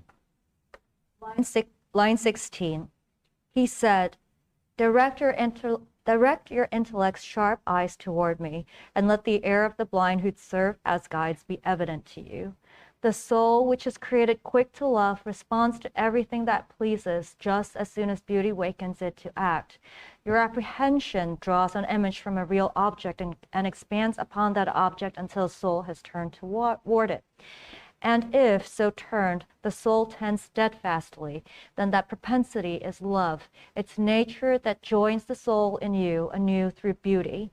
Then, just as flames ascend because the form of fire was fashioned to fly upward toward the stuff of its own sphere where it lasts longest, so does the soul when seized, moved into longing, a motion of the spirit, never resting till the beloved thing has made it joyous.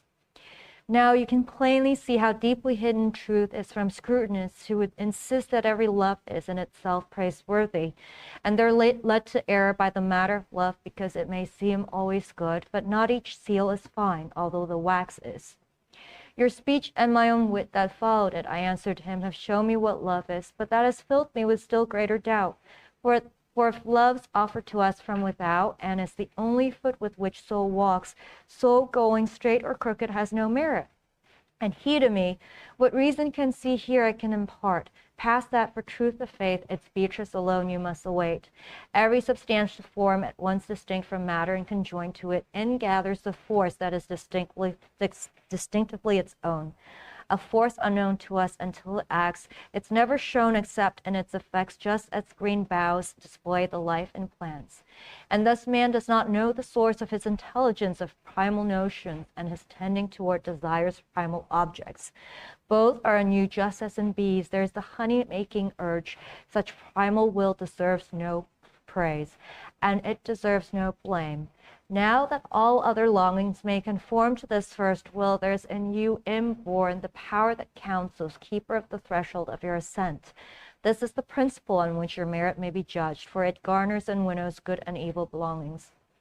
Those reasoners who reached the roots of things learned of its inborn freedom. The bequest that thus they left unto the world is ethics. Even if we allow necessity as source for every love that flames in you, the power to curb that love is still your own. This noble power is what Beatrice means by free will. Therefore, remember it, if she should ever speak of it to you.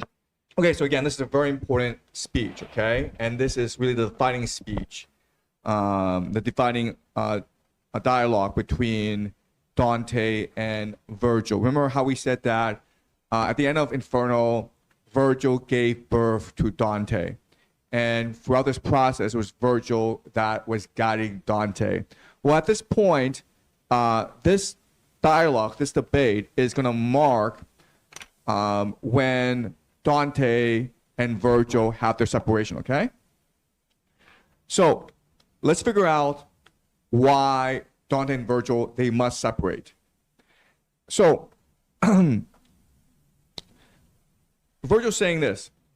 You're walking the streets and sitting in the restaurant outside in the terrace is the most beautiful woman you've ever seen. If you're a woman, you're obviously the most handsome guy you've seen, okay? All right? So, but just for the sake of argument, let's use beautiful woman, okay, for the sake of some simplicity.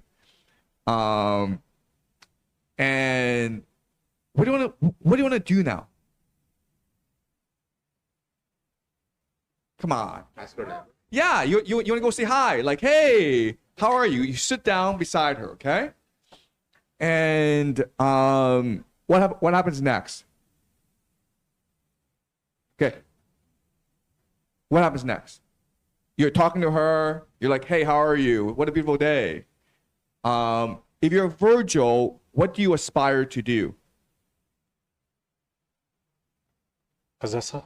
Yeah, it's you want to possess her, right? But if you actually read his speech, he's talking about how what love is. It is your soul expanding outwards to possess another soul of beauty, okay? Your soul wants to encompass, okay? Literally dominate, control another person, okay? So if Virgil wants to possess her, how is Dante different? What does Dante want to do? Well, what should you do before you praise her? Come on, guys. Have you never dated? Yes? Yes, Brad? Learn about her. Yeah, get to know her, guys. Okay? Not hard. Ask her, hey, where are you from? What do you like to do? Okay? Right?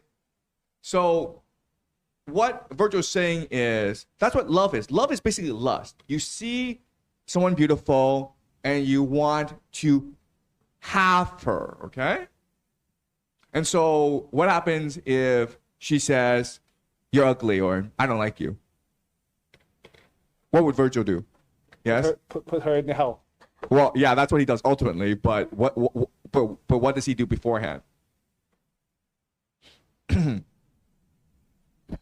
He'll get mad and then he'll make like negative comments on like, oh, you're not that good either, whatever. Yeah, but what do you do? What do you do that makes you mad at her? Because she's not praising you back. What would Virgil do? Okay, like they have lunch and then Virgil's like, wow, you're so beautiful, and then she's like, I'm not that interested in you. What would Virgil do? Come on. Yes. Well, he would say like try to introduce a contract of duty between the two. So he said, "I love you so much that you should." You should love me. He would not do that. Yes. He'll write a poem like the I forgot how to pronounce the Aeneid. Aeneid, something like that. Because I think that girl also kind of refused to talk to him. I think. Okay. Like, no, seriously, come on. This is not hard. Okay. Have you guys not dated? Okay, yes? He'll ask why? No, he won't. He won't care. What will he do? To me?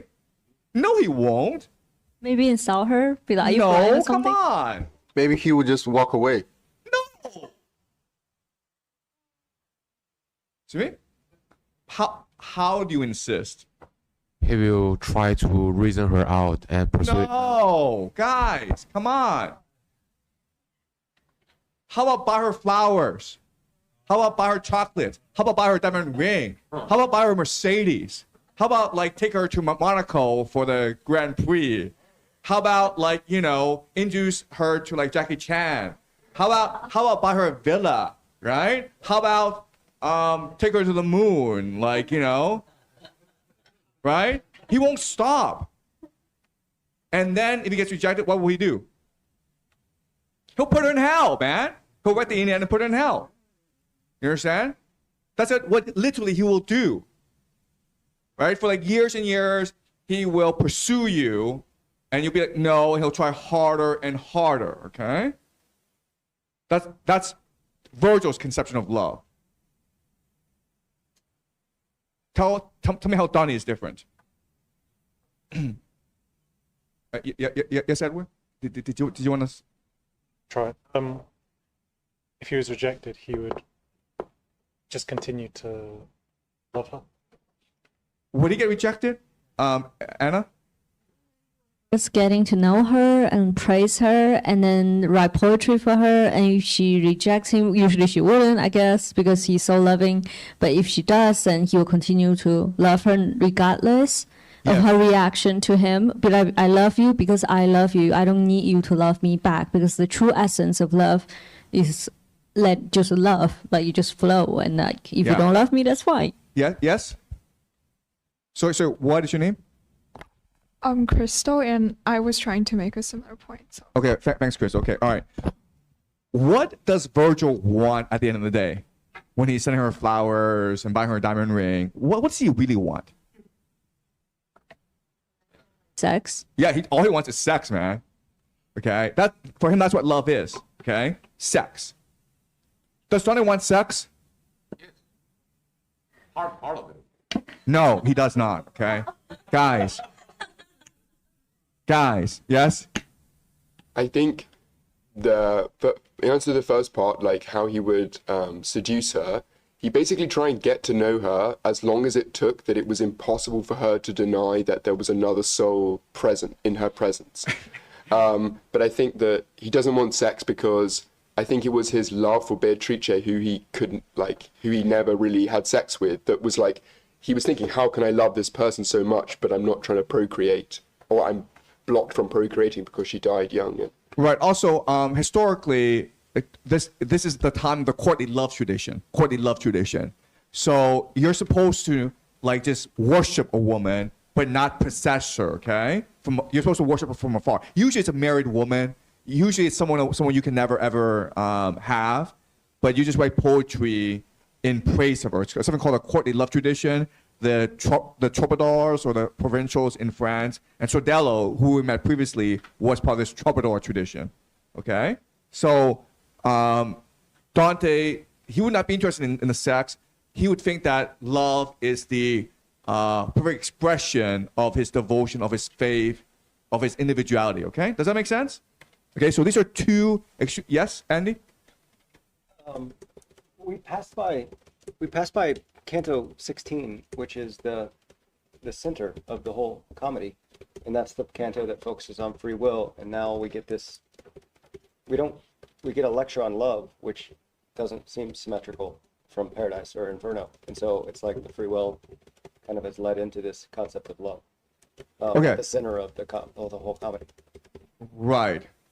Okay. So you're absolutely right. This is actually the very center of the Divine Comedy, and this is where Dante and Virgil. Okay. It's almost like this is the final battle between the two. Okay, where heaven and hell meet, and Dante obviously represents heaven, and Virgil represents hell. So we're the cosmos, and they're going to discuss what love is. Okay. So you're absolutely right. This is crucial structurally, and they discuss what love is, and we've already distinguished that Virgil sees love as the expression of your ego, and you want to dominate the other person, you want to possess the other person, whereas for Dante, love is about giving, okay? And this is very clear when we reach paradise, okay? So this is where heaven and hell meet, right? This is the final battle between the two, and this is where they will ultimately separate and go their separate ways. How does Virgil define free will here? What is free will? You see this beautiful woman, you talk to her, you buy her flowers, you buy her a diamond ring, you give her like money, and all you want to is have sex with her. What is free will in Virgil's understanding of things? That you're free to do whatever you want. So it doesn't really matter what she wants or what she wants to do, that you have the freedom to pursue her as much as you like and follow what you want as much as you. What is good and evil here? Francois? Well, for Virgil is having what he wants, and for Dante is wanting what he wants. Can you explain what the difference So, for example, like Virgil, because he wants something, free will would be having it, even though like a lot of things make it impossible. Whereas Dante, it's just I think of it, and even though it doesn't reach that point, just the fact of I'm free to think and free to imagine having it. Okay, yeah, that's right. Yes, okay. Does someone want to expand on that? Edward, did you want to say something? Okay, for Virgil, what is good and evil then? For Virgil, what is good and evil? Yes. No, Jay. Good and evil. I really like Francois' comment on having versus wanting. I think that is mind blowing. It really guides my imagination. I think for Virgil, is having evil is having the wrong things. Good is having the right things. For Dante, good is wanting the right things, and evil is wanting the wrong things. Right. Yes. Okay. Okay. Anna. I feel like for Virgil, like what's good is conforming to his will, and what's bad is what's refusing his ego's manifestation. So if the woman refuses him, then he condemns her to hell ultimately. So it's not about whether the woman's choice was right or wrong, but the fact that she rejected him. No, that's not how Virgil will see it, okay? Because remember, we have to think that Virgil is a real person with real ideas, okay? You just say it to yourself. That doesn't really make sense, okay? For Virgil, what is good and evil is love, and this is really important, okay? Love is neither good or evil. If love takes you to a good place and you allow good to take you to that place, that's good. But if love takes you to an evil place, you have to reject love. And that's what's good. You understand? That's what free will is. Free will is to deny yourself when you know the thing is wrong. Okay? How does this conflict with Virgil then? Oh, sorry. How does this conflict with Dante? Because Virgil says love is neutral. Love can be good or bad. Free will is to know the difference and to act accordingly. Right? What would Dante say? Come on, we read Paradise. We know what Dante says. Yes? Just like follow your heart. Good can never be evil. Sorry, love can never be evil. Love is always good. Okay? Then how to explain when you see this beautiful woman and like you love her so much you want to give your life to her? How to explain this? Dante doesn't call misguided love love. It's not love. It's lust. You understand? If you see this woman, you want to have sex with her, that's not love. That's lust. Okay? Love is giving yourself. Love is hoping the best for her. Right?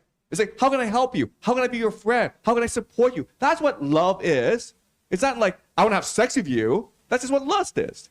Okay? And Virgil does not know the difference. Whereas Dante does know the difference. That's why Dante's stuck in limbo, and why Virgil's stuck in limbo, and Dante's going to heaven. That's the difference. This is where they separate, okay? All right? Okay, is that clear, guys? Yes? I still don't understand why this argument is even happening when Virgil knows the truth, right? He knows the truth about everything because he's a prophet, so a poet or prophet. So why are they arguing when Virgil should know the truth and he doesn't have any obstacle to not speak the truth about love that he should know to Dante? Okay, so again, this goes back to the idea of absolute will and contingent will, okay? Absolute will is what your soul is, okay? Contingent will is what you choose to do. So Virgil knows the absolute truth of the universe, but he's made certain choices that has clouded his understanding of things, okay? So he is a poet, he knows the complete truth of the universe, but he chose to write the Iliad to serve empire. And so that's gonna cloud his understanding of the way things work, right? Once you make an action, you have to justify this action. Does that make sense, right? Once you make this action, you have to be like, this is the right action. You can't be like, oh, it was a mistake. So once you make this action, you now have to go and justify it by changing your worldview.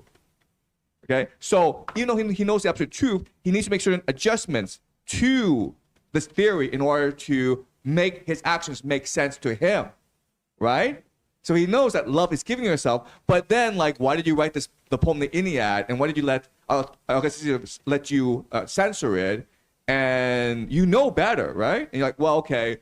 And so what you do is, rather than just say, I'm wrong, you change your worldview. Does that make sense? Okay? So he's weighed down by his past actions. That's right.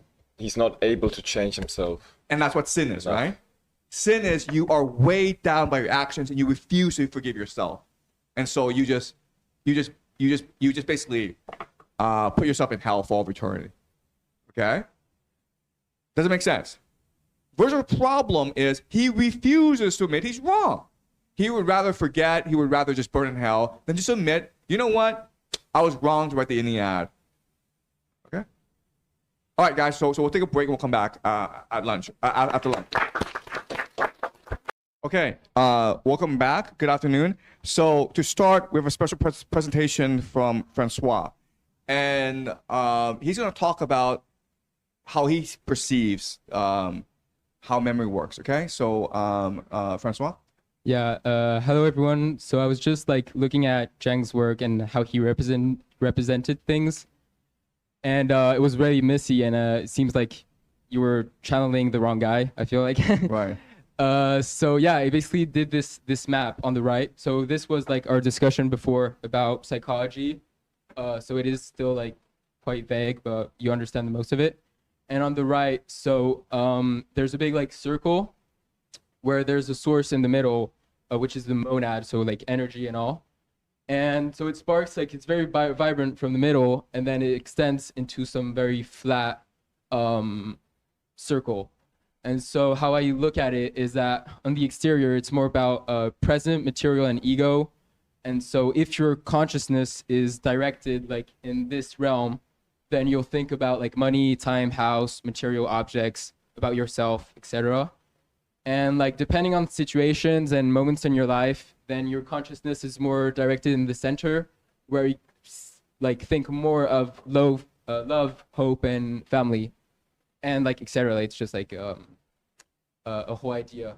And also I saw something of like, who is it? Rupert Sheldrake. Yes, yes. He is a physicist. Yes. Can you explain his theory? So basically, I saw something about morphic resonance, where there is some patterns, and if people start thinking in a way, I think there's like a pattern, and people like diverge into this kind of consciousness. So I feel like, and so I feel like in today's world, there is like a converging point into like the exterior realm, media, politics, and AI, where our consciousness is directed into thinking about money, time, fear, etc. Whereas I see the Divine Comedy as more directing us into the center of this consciousness. And so just like a point I made, like think of this, I feel like angels are more meant to push us inward and demons outward in a way. And I think it's really movable. So depending on the moment in your life and during the day, your consciousness just like moves around there. Yeah. Okay, great. So a few points. First of all, this is great, by the way. This is fantastic.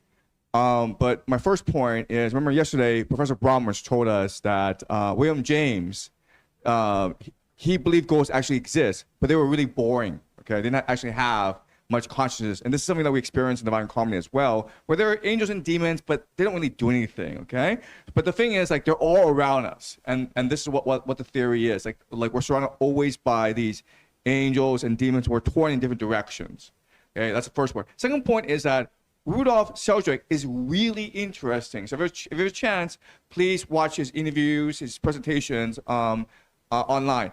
But to show, but to prove a point, I'll do an experiment. Okay. So Francois, can you face the screen? Okay, you're gonna face the screen. Okay, and then I'm gonna have Edward come. And when yes, no, stand behind him. Stand behind him. Okay. Okay. And stand behind him. Okay. All right. So I want you to turn away from him. Okay. All right. So we're gonna see. Okay, we'll do an experiment. Okay, where Edward's going to turn around and look at Francois. Okay, and Francois, could you please close your eyes? Okay. Okay. So obviously, if Francois turns around before Edward turns around, then Francois loses this game. Okay. Right. So we're trying to figure out how long it will take for Edward's going to turn around. Okay. And when Edward turns around, I want us to count how long it takes for Francois to turn around. Okay. And then remember, if Francois turns around first, and he obviously loses. Okay, does that make sense, guys? This is just an experiment. Okay, it's not a test. But let's start. Okay, on count of 3. And again, it's entirely Edward's choice when to turn around. He could choose not to turn around if he wants to. I mean, we could be here for another 2 hours. Okay, but we're gonna count how long it takes silently for Francois to turn around when Edward turns around. Okay. All right, so let's start. 1, 2, 3, go.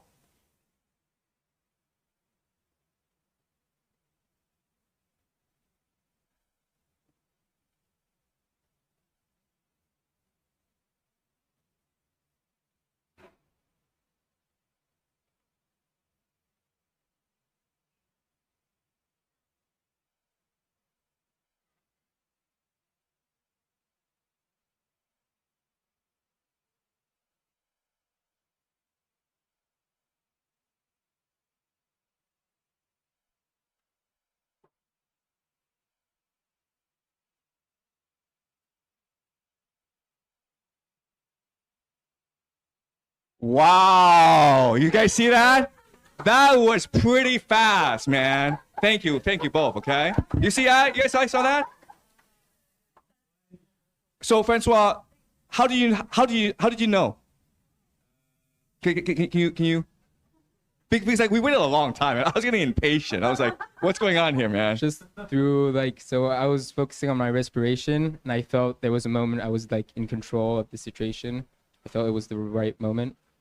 Okay, that was pretty fast, right? I was impressed because like I think it was like less than 2 seconds. Like how long was it?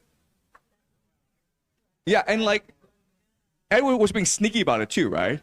He was like, I'm gonna trick him, and like, but were you surprised? Right? So this is actually what Rupert Sheldrake does. He does this sort of research, and he's trying to figure out how this happens.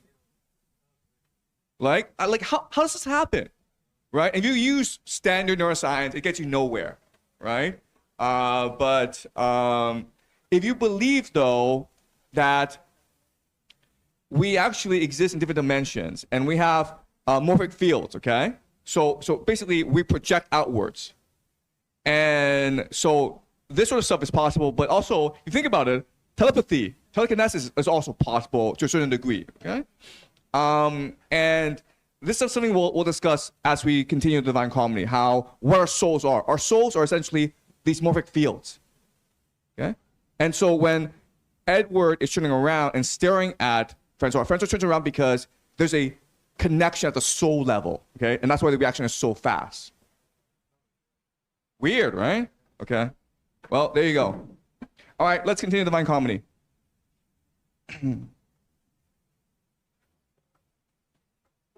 Have you guys not seen this before?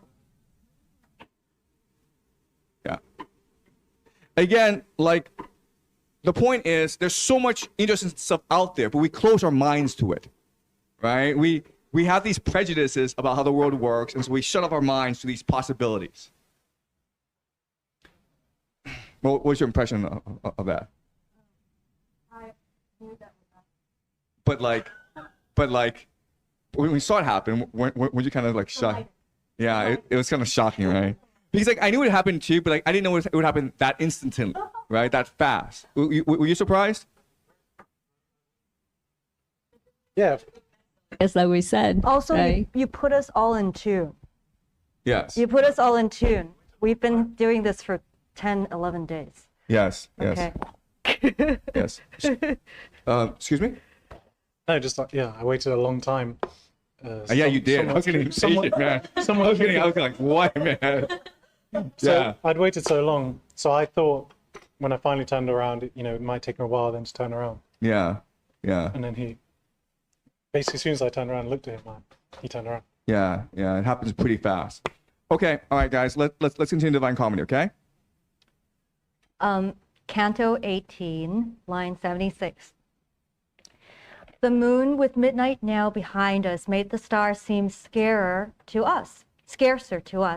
It was shaped just like a copper basin, gleaming new, and countercourse it crossed those paths the sun ignites when those in Rome can see it set between the Corsicans and the Sardinians. That gracious shade for whom Pietola won more renown than any Mantuan town, had freed me from the weight of doubt I bore, so that I, having harvested his clear and open answers to my questions, stood like one who nearing sleep has random visions. But readiness for sleep was suddenly taken from me by people who, behind our backs, already turned in our direction, just as of old Ismenus and Asopus at night along their banks saw crowds and clamor whenever Thebans had to summon Bacchus. Such was the arching crowd that curved around that circle, driven on, as I made out, by righteous will as well as by just love. Soon all that mighty throng drew near us, for they ran, and two in front of them who wept were crying. In her journey, Mary made haste to reach the mountain, and in order to conquer Lerida, for Caesar thrust against Marseille, and then to Spain he rushed. Following them, the others cried, "Quick, quick, lest time be lost through insufficient love. Where urge for good is keen, grace finds new green. O people in whom eager fervor now may compensate for sloth and negligence, ye showed in doing good half-heartedly. He who's alive, and surely I don't lie to you, would climb above as soon as he has seen the sun shed light on us again. Then tell us where the passage lies at hand." My guide said this. One of the souls replied, "Come, follow us, and you will find the gap. We're so fully anxious to advance we cannot halt, and do forgive us should you take our penance for discourtesy. I was St. Zeno's abbot in Verona, under the rule of valiant Barbarossa, of whom Milan still speaks with so much sorrow, and there's one with one foot in the grave.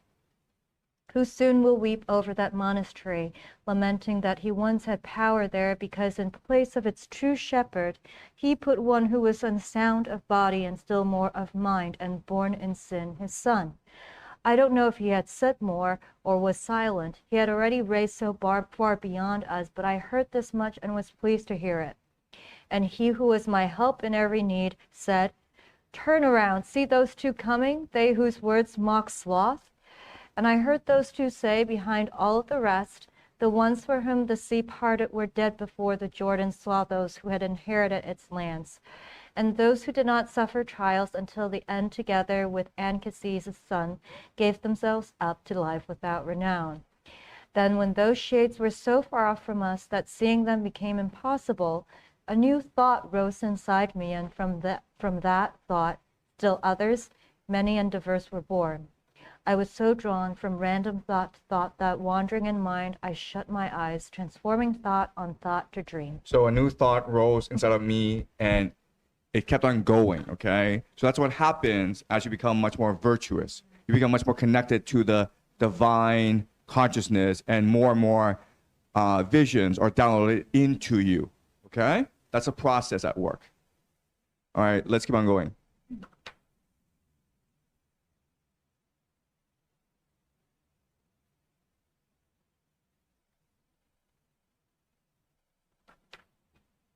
Canto 19. In that hour when the heat of day, defeated by earth, and sometimes Saturn can no longer warm up the moon sent cold, when geomancers can, in the east, see their Fortuna Major rising before the dawn along a path that will be darkened for it only briefly, a stammering woman came to me in dream, her eyes askew and crooked on her feet, her hands were crippled, her complexion sallow. I looked at her, and just as sun revives cold limbs that night made numb, so did my gaze loosen her tongue, and then in little time set her contorted limbs in perfect order. And with the coloring that love prefers, my eyes transformed the wanness of her features.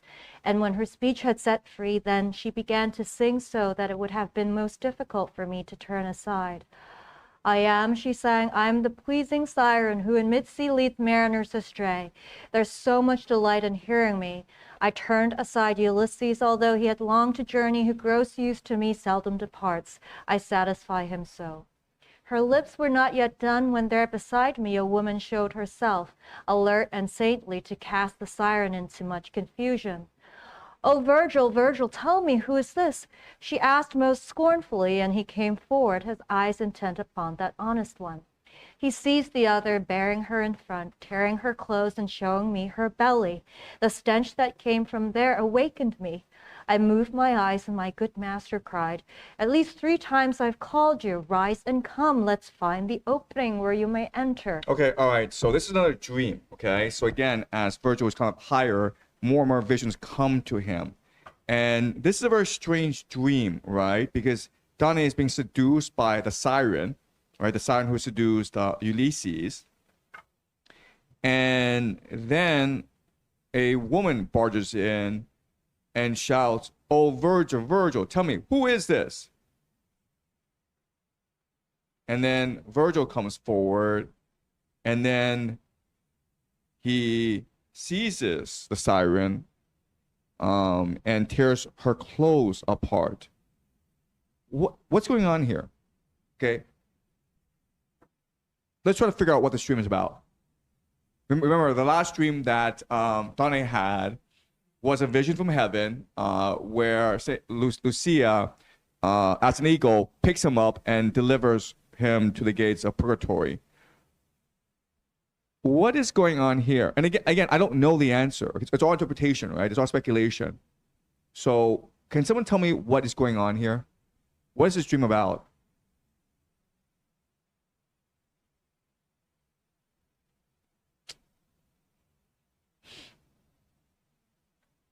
In our understanding of the Divine Comedy, who is the siren? To me? Okay, yeah, I know the siren is a woman, but I'm saying, like, so far in our story, who should be the siren? Yeah, it's Virgil, right? Okay, so if we see this, we think maybe it's Virgil, because Virgil's the one seducing Dante throughout, right? With his poetry, and throughout all this time, Dante has been a student, a child of Virgil's, right? So it seems as though it sounds like Virgil is one seducing Dante and leading him astray. But then something weird happens. Beatrice comes in. I think it's Beatrice. Maybe it's Beatrice. She's like, Virgil, tell me, who is this? Where's Dante here? Yes? When Virgil comes forward, he's behind Dante, so because he's barring her in front, it's almost like he's hiding herself. And I think that when he's showing Dante her belly, it's a message from Beatrice saying, like, please don't get stillborn in Virgil, such that you would start to rot as a baby, and that the siren is like a love that has been left to fester, and that's why it smells. Okay, that's really interesting. Okay, but first answer me this question. What should Beatrice be really saying?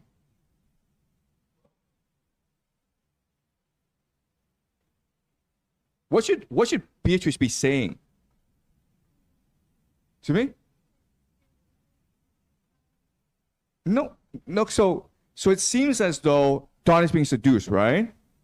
Beatrice comes in, and what should she be saying rather than, oh, Virgil, tell me, who is this?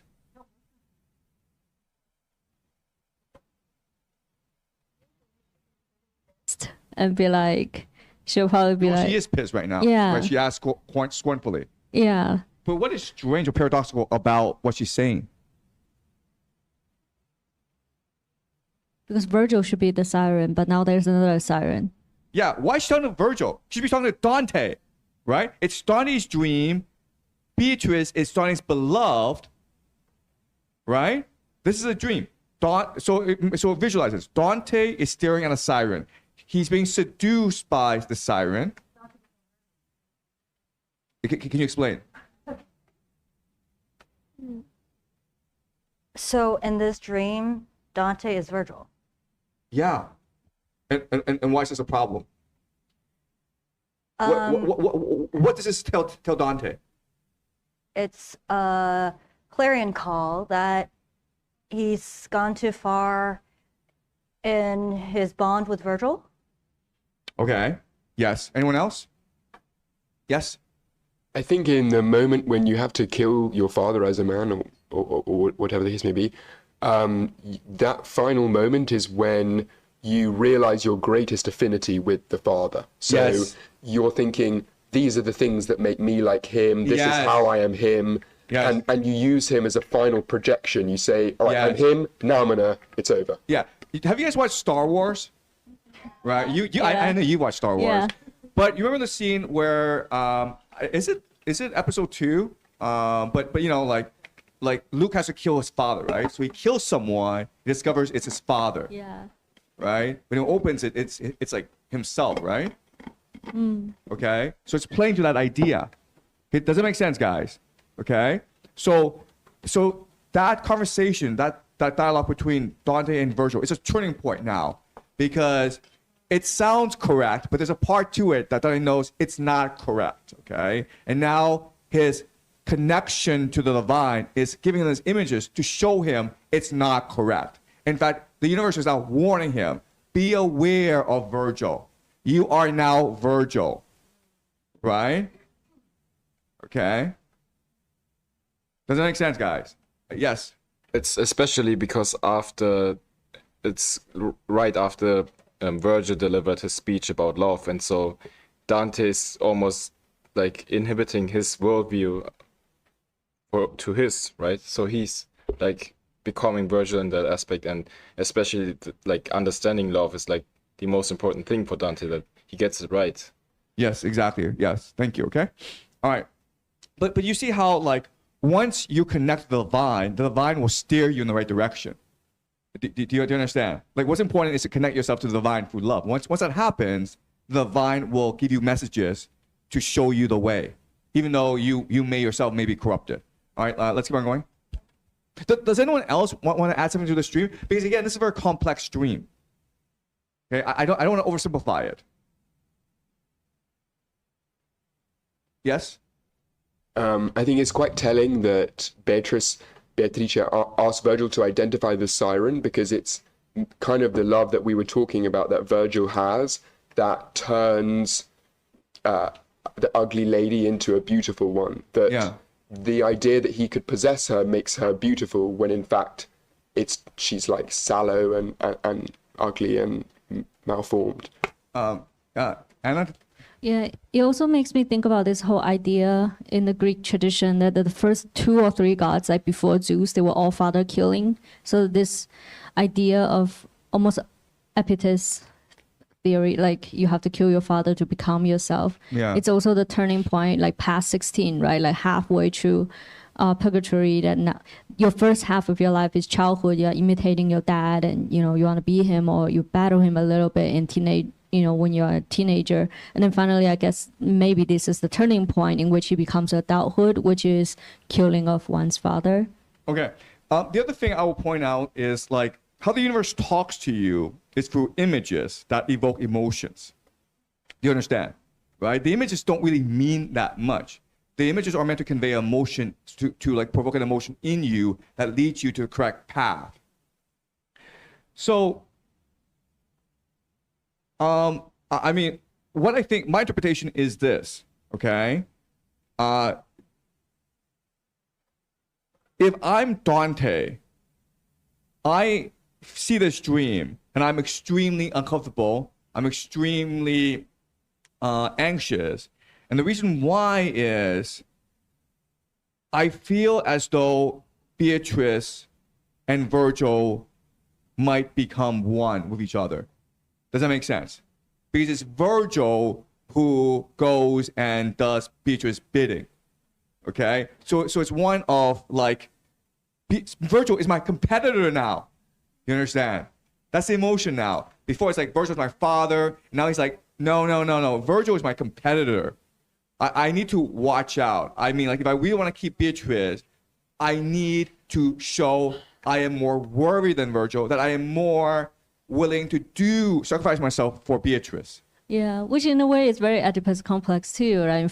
The Freudian concept is that the first few years of your life, the little boy wants to imitate the father, and after that he's like, oh, he's a competitor to my mom, for me, so I have to kill him. So right, okay. But you see how with Dante, just a few lines are so rich, right? They're so pregnant. You can go on and on trying to analyze what's going on, but there's so many different layers, right? Okay, so I think, again, what's causing this dream is Virgil's exposition of love, right? And Dante in his heart knows, no, this doesn't make any sense. But he doesn't know why it doesn't make any sense, because he's not mature enough, right? So the universe gives him these dreams that reveal to him, Virgil is your competitor, okay? Be wary of what he just said. Okay, does that make sense, guys? Okay, all right, let's keep on going. Line 37. I rose. The daylight had already filled the circles of the sacred mountain. We were journeying with new sun at our back. I followed him, bearing on my brow like one whose thoughts have weighed him down, who bends as if he were this semi-arch that forms a bridge. And then I heard, draw near, the pass is here, said in a manner so benign and gentle as in our mortal land one cannot hear. He who addressed us so had open wings, white as a swan's, and he directed us upward between 2 walls of the hard rock. And then he moved his plumes, and fanning us, affirmed that those qui lugent would be blessed, their souls would be possessed of consolation.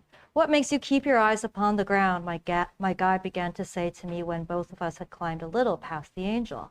And I, what makes me moved with such misgiving is a new vision. It has so beguiled me that I cannot relinquish thoughts of it. Okay, so again, this vision has unsettled Dante. Now he's forced to come to terms with both the emotion and the vision, okay? Keep on going.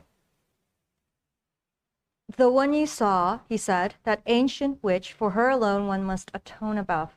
You saw how man can free himself from her. Let that suffice, and hurry on your way. Fasten your eyes upon the lure that's spun by the eternal king with his great spheres. Just like a falcon who at first looks down, then when the falconer has called, bends forward, craving the food that's ready for him there, so I became, and so remained until, through the cleft rock that lets one climb above, I reached the point at which the circle starts. When I was in the clearing, the 5th level, my eyes discovered people there who wept, lying upon the ground, all turned face down. Adhesit pavimento anima mea. I heard them say with sighs so deep that it was hard to comprehend the words they spoke. O God's elect, whose sufferings both hope and justice make less difficult, direct us to the stairway meant for our ascent. If you come here but do not need to be prostrate, and you would find the path most quickly, then keep your right hand always to the outside. So did the poet ask, so did reply come from a little way ahead, and I, hearing that voice reply, learned what was hidden. I turned my eyes to find my master's eyes. At this, with a glad sign, he ratified what I had asked for with my eager eyes. When free to do as I had wanted to, I moved ahead and bent over that soul whose words before had made me notice him, saying, Spirit, with them whom weeping ripens, that without which there's no return to God, suspend a while, for me your greater care. Tell me, who were you, and why your backs turned up, and there were I, alive, set out, would you have me beseech some good for you? And he to me, why heaven turns our backs against itself, you are to know. But first, scias quod ego fui successor petri. Between Sestri and Chiavari descends a handsome river, and its name is set upon the upper portion of my crest. For 1 month and a little more I learned how the great mantle weighs on him who'd keep it out of the mire. All other weights seem feathers. Alas, how tardy my conversion was! But when I had been named the Roman shepherd, then I discovered the deceit of life. I saw that there the heart was not at rest, nor could I in that life ascend more high, so that in me love for this life was kindled. Until that point I was a squalid soul, for God divided holy avaricious. Now as you see, I'm punished here for that. When avarice and acts here declared is the purgation of converted souls, the mountain has no punishment more bitter. Just as we did not lift our eyes on high, but set our sight on earthly things instead, so justice here impels our eyes toward earth. As avarice annulled in us the love of any other good, and thus we lost our chance for righteous works, so justice here fetters our hands and feet and holds us captive. And for as long as it may please our just Lord, here will be outstretched and motionless. Okay, so they are now in a terrace of greed or avarice, and they're talking to Pope Adrian, who said that as Pope, he was extremely ambitious. He did whatever he could to climb the ladder of power. And now, after he repented, he is forced to basically lie on the ground to focus on the present, to focus on lowering himself. Okay? All right, keep on going. Line 127. I'd kneeled, wishing to speak, but just as I began and through my voice alone, he sensed that I had meant to do him reverence. What reason makes you bend your body so, he said, and I to him. Your dignity made conscience sting me as I stood erect. Brother, straighten your legs, rise up, he answered. Don't be mistaken. I, with you and others, am but a fellow servant of one power. If you have ever understood the holy sound of the gospel that says, Neque nubent, then you will see why I have spoken so. Now go your way. I'd not have you stop longer. Your staying here disturbs my lamentations. The tears that help me ripen what you mentioned. Beyond, I have a niece whose name Elagia. She in herself is good as long as our house by example brings her not to evil, and she alone is left to me beyond. Okay, all right. Let's keep on going. Okay.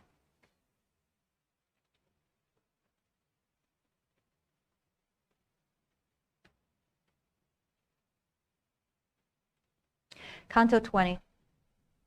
Against a better will, the will fights weakly. Therefore, to please him, though against my pleasure, I drew my unquenched sponge out of the water. I moved on, and my guide moved through the unencumbered space, hugging the rock as one walks on a wall close to the battlements. For those whose eyes would melt down drop by drop, the evil that possesses all the world were too close to the edge on the far side. May you be damned, O aged wolf, whose power can claim more prey than all the other beasts. Your hungering is deep and never ending. O heavens, through whose revolutions many think things on earth are changed. When will he come, the one whose works will drive that wolf away? Our steps were short and slow as we moved on. I was attentive to the shades. I heard the sorrow in their tears and lamentations. Then I, by chance, heard one ahead of us crying in his lament, Sweet Mary, as a woman would outcry in labor pains. And he continued, in that hostel where you had set down your holy burden, there one could discover just how poor you were. Following this, I heard, O good Fabricius, you chose as your possessions indigence with virtue rather than much wealth with vice. These words had been so pleasing to me, I moved forward so that I might come to know the spirit from whom they had seemed to come. He kept on speaking, telling the largesse of Nicholas, the gifts he gave the maiden so that they might be honorably wed. O soul who speaks of so much righteousness, do tell me who you were, I said, and why just you alone renew these seemly praises. Your speaking to me will not go unthanked when I return to finish the short span of that life which now hurries toward its end.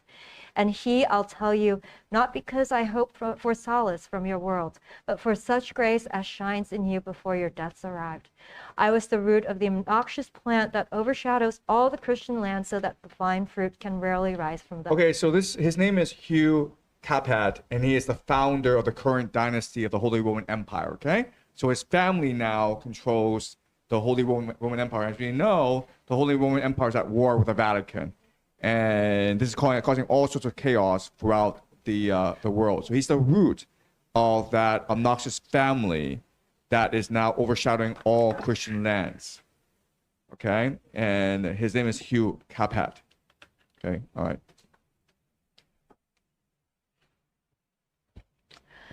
Line 46. But if Douai and Lille and Bruges and Ghent had power, they would soon take vengeance on it. And this I beg of him who judges all. The name I bore beyond was Hugh Capet. Of me was born the Louis and Philips by whom France has been ruled most recently.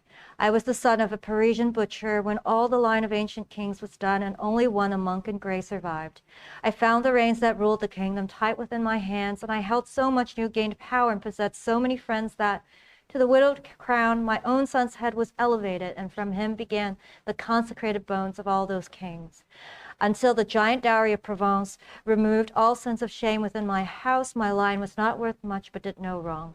There its rapine began with lies and force, and then it ceased, that it might make amends, Ponthieu and Normandy and Gascony.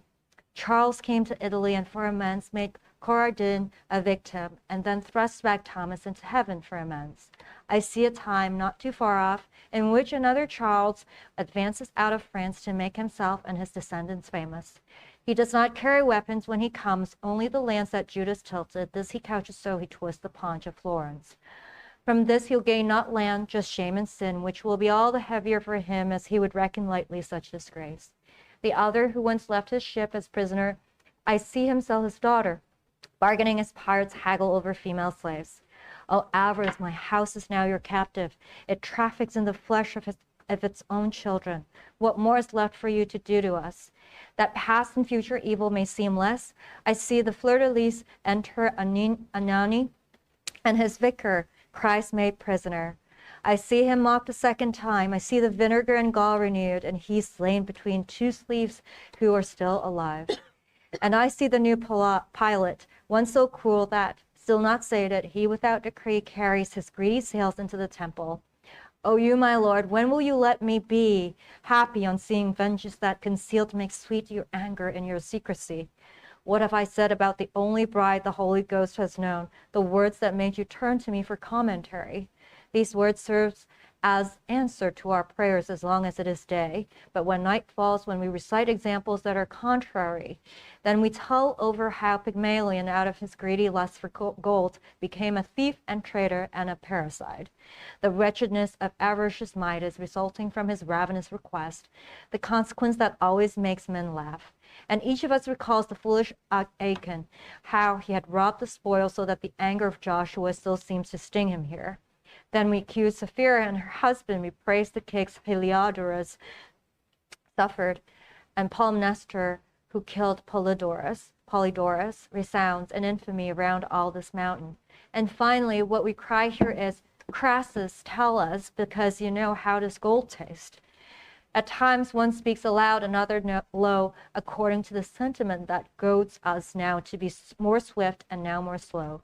Thus I was not alone in speaking of the good we sight by day, but here nearby no other spirit raised his voice as high. We had already taken leave of him and were already struggling to advance along that road as far as we were able, when I could feel the mountain tremble like a failing thing, at which a chill seized me as cold grips one who goes to meet his death. Delos had surely not been buffeted so hard before Latona planted there the nest in which to bear the sky's two eyes. Then such a shout rose up on every side that, drawing near to me, my master said, "Don't be afraid, as long as I'm your guide." Gloria in excelsis Deo, they all cried. So did I understand from those nearby, whose shouted words were able to be heard. Just like the shepherds who first heard that song, we stood but did not move in expectation until the trembling stopped, the song was done. Then we took up again our holy path, watching the shades who lay along the ground, who had resumed their customary tears. My ignorance has never struggled so, has never made me long so much to know, if memory does not mislead me now, as it seemed then to belong within my thoughts, nor did I dare to ask, we were so rushed, nor by myself could I discern the cause. So timid, pensive, I pursued my way. Okay, so 2 points. The first point is that, again, there's a lot of symmetry in Dante. So this mirrors the in Paradise, where Peter, the first pope, he lambasts, he criticizes the Catholic Church, right? Well, the founder of the current Holy Roman Empire, Hugh Cabot, criticizes his own family and demands divine justice, divine retribution for all their crimes. Second point is, like, as they're climbing up the mountain, there's an earthquake, okay? It shakes. The reason why the mountain does that is whenever a soul completes his purgation, that soul is admitted into heaven. And the universe celebrates with an earthquake, okay? To signify that a soul has been released and will now ascend to heaven. Okay, and in next canto, we will meet the soul. And I want you to pay careful attention to how the soul interacts with Virgil. Because this soul, his name is Statius, okay? Statius. So, the symmetry, okay? So remember, before, Virgil met Sordello, okay? This is Virgil.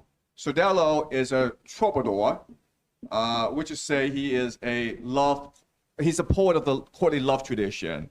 And he was living around the time of Dante, okay, maybe the 13th century. Okay, so do you remember when Virgil met with Sordello, what it was like?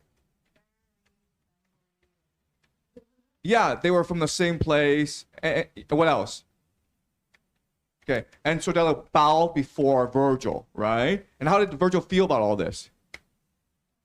He was ecstatic, right? He was ecstatic, okay? And now what's going to happen is this. Virgil is going to meet Statius. And Statius is a Latin poet, okay? A Latin epic poet, very similar to Virgil, okay? And Statius worships Virgil. And how does Virgil feel about this? Well, what would you guess? Yeah, he'd be happy as well, right? Well, if Sordello worshipped Virgil, you would think another poet worshiping Virgil would have the same reaction, but it's the opposite reaction, okay? He is not happy about this. Okay, so let's read Canto 21, okay? Canto 21. The natural thirst that never can be quenched except by water that gives grace, the draught that the simple women of Samaria sought, tormented me. Haste spurred me on the path crowded with souls behind my guide, and I felt pity. though their pain was justified. And here, even as Luke records for us that Christ, new risen from his burial cave, appeared to two along his way, a shade appeared, and he advanced behind our backs while we were careful not to trample on the outstretched crowd. We did not notice him until he had addressed us with, God give you, O my brothers, peace. We turned at once, then after offering suitable response, Virgil began, and may that just tribunal which has consigned me to eternal exile place you in peace within the blessed assembly. What? He exclaimed as we moved forward quickly. If God's not deemed you worthy of assent, who's guided you so far along his stairs? If you observe the signs the angel traced upon this man, my teacher said, you'll see plainly he's meant to reign with all the righteous. But since she who spins night and day had not yet spun the spool that Clotho sets upon the distaff and adjusts for everyone, his soul, the sister of your soul and mine, in its ascent, could not alone have climbed here, for it does not see the way we see. Therefore I was brought forth from hell's broad jaws to guide him in his going. I shall lead him just as far as where I teach can reach. But tell me, if you can, why, just before the mountain shook and shouted all of it, for so it seemed down to its sea-bathed shore? His question threaded so the needle's eye of my desire that just the hope alone of knowing left my thirst more satisfied. The other shade began. The sanctity of these slopes does not suffer anything that's without order or uncustomary. This place is free from every perturbation what heaven from itself and in itself receives may serve us cause here, no thing else. Therefore no rain, no hail, no snow, no dew, no hoarfrost falls here any higher than the stairs of entry, with their 3 brief steps. Neither thick clouds nor thin appear, nor flash of lightning, Thaumas's daughter, who so often shifts places in our world, is absent here. Dry vapor cannot climb up any higher than to the top of the 3 steps of which I spoke, where Peter's vicar plants his feet.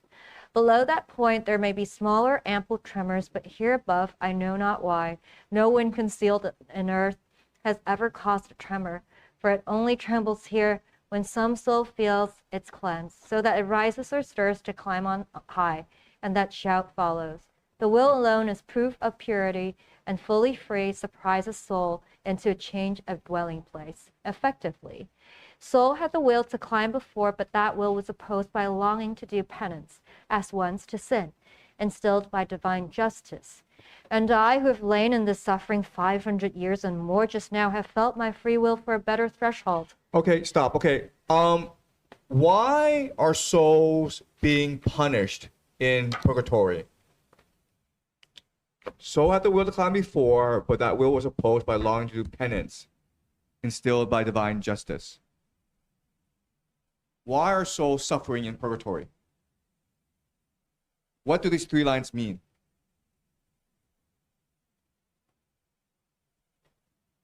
Anyone?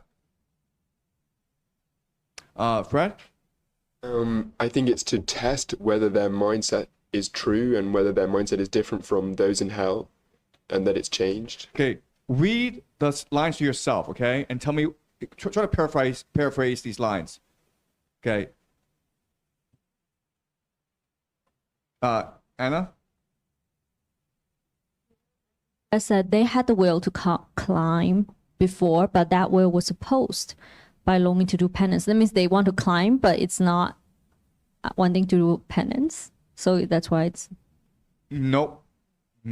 What does he mean here? Why are they being punished? Yes? Well, they have to cleanse themselves of their sin, because their sin, the weight of the sin is weighing them down to climb further. Why do they have to do that, though? Well, if they don't cleanse themselves, then they can't advance. Right? Says who? Yourself.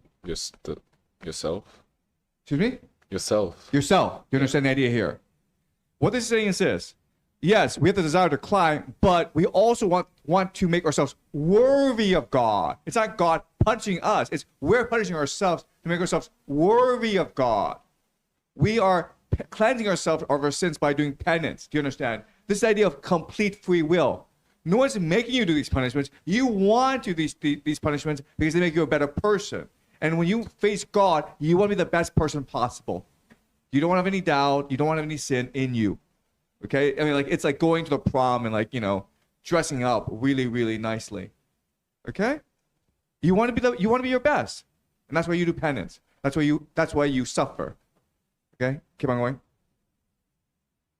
70. Thus you heard the earthquake and the pious spirits throughout the mountain as they praised the Lord, and may he send them speedily upward. So did he speak to us, and just as joy is greater when we quench a greater thirst, the joy he brought cannot be told in words. And my wise guide, I now can see the net impeding you, how one slips through and why it quakes here and what makes you all rejoice. And now may it please you to tell me who you were, and in your words may I find why you've lain here for so many centuries? Okay, stop. Okay, so we keep this in mind, okay? This guy has been doing this crap for 500 years. Every single day for 500 years. And now he's completed his mission. So he is the happiest soul in the universe at this moment, and he cannot wait to go meet God. Okay, all he wants is to go meet God. He sees Dante and Virgil and says, "Hey guys, get out of the way, man. I'm gonna go to God." Okay, so this is his mental state. This is his emotional state. Okay, keep on going. 82. In that age, when the worthy Titus, with help from the highest king, avenged the wounds from which the blood that Judas sold had flowed.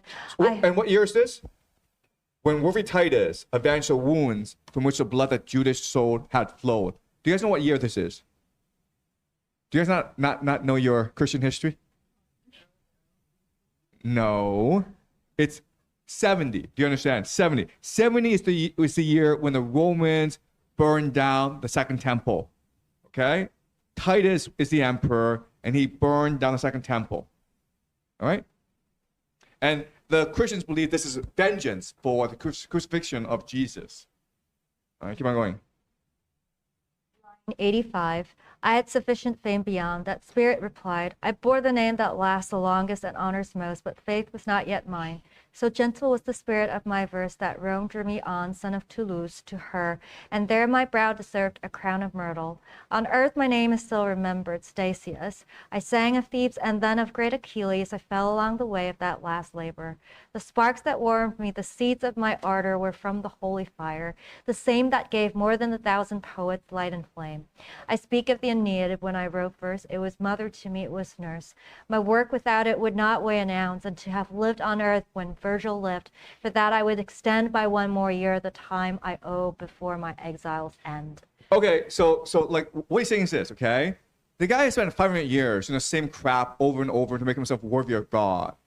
But there's one person he admires more than God, and it's Virgil, right? Because Virgil is the holy fire. And he says, you know what?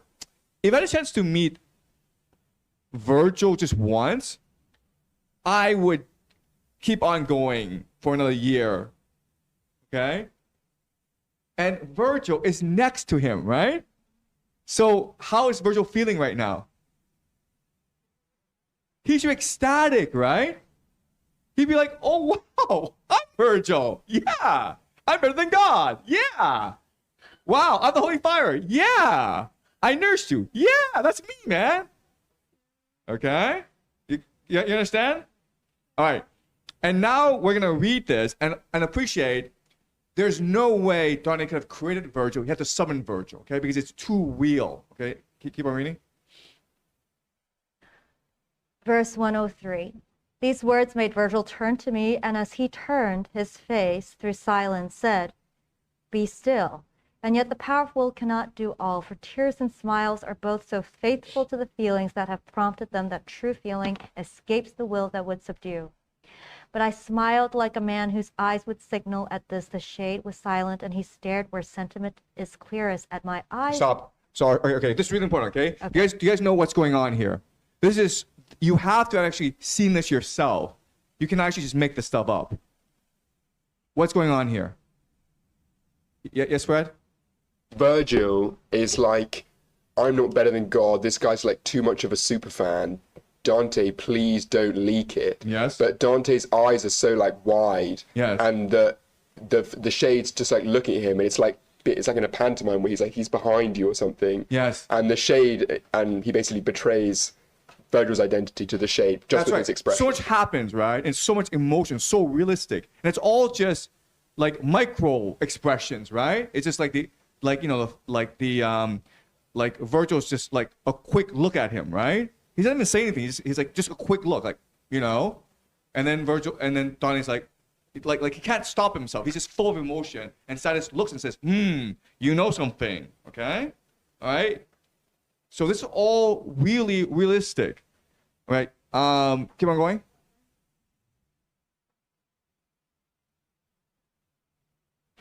Line 112, and said, so may your trying labor end successfully. Do tell me why just now your face showed me the flashing of a smile. Now I am held by one side and the other, one keeps me still. The other conjures me to speak, but when therefore I sigh, my master knows why and tells me, do not be afraid to speak, but speak and answer what he has asked you to tell him with such earnestness. At this I answered, ancient spirit, you perhaps are wondering at the smile I smiled, but I would have you feel still more surprise. He who is guide, who leads my eyes on high, is that same Virgil from whom you derived the power to sing of men and of the gods. Do not suppose my smile had any source beyond the speech you spoke. Be sure it was those words you said of him that were the cause. Now he had bent to kiss my teacher's feet, but Virgil told him, brother, there's no need. You're a shade. A shade is what you see.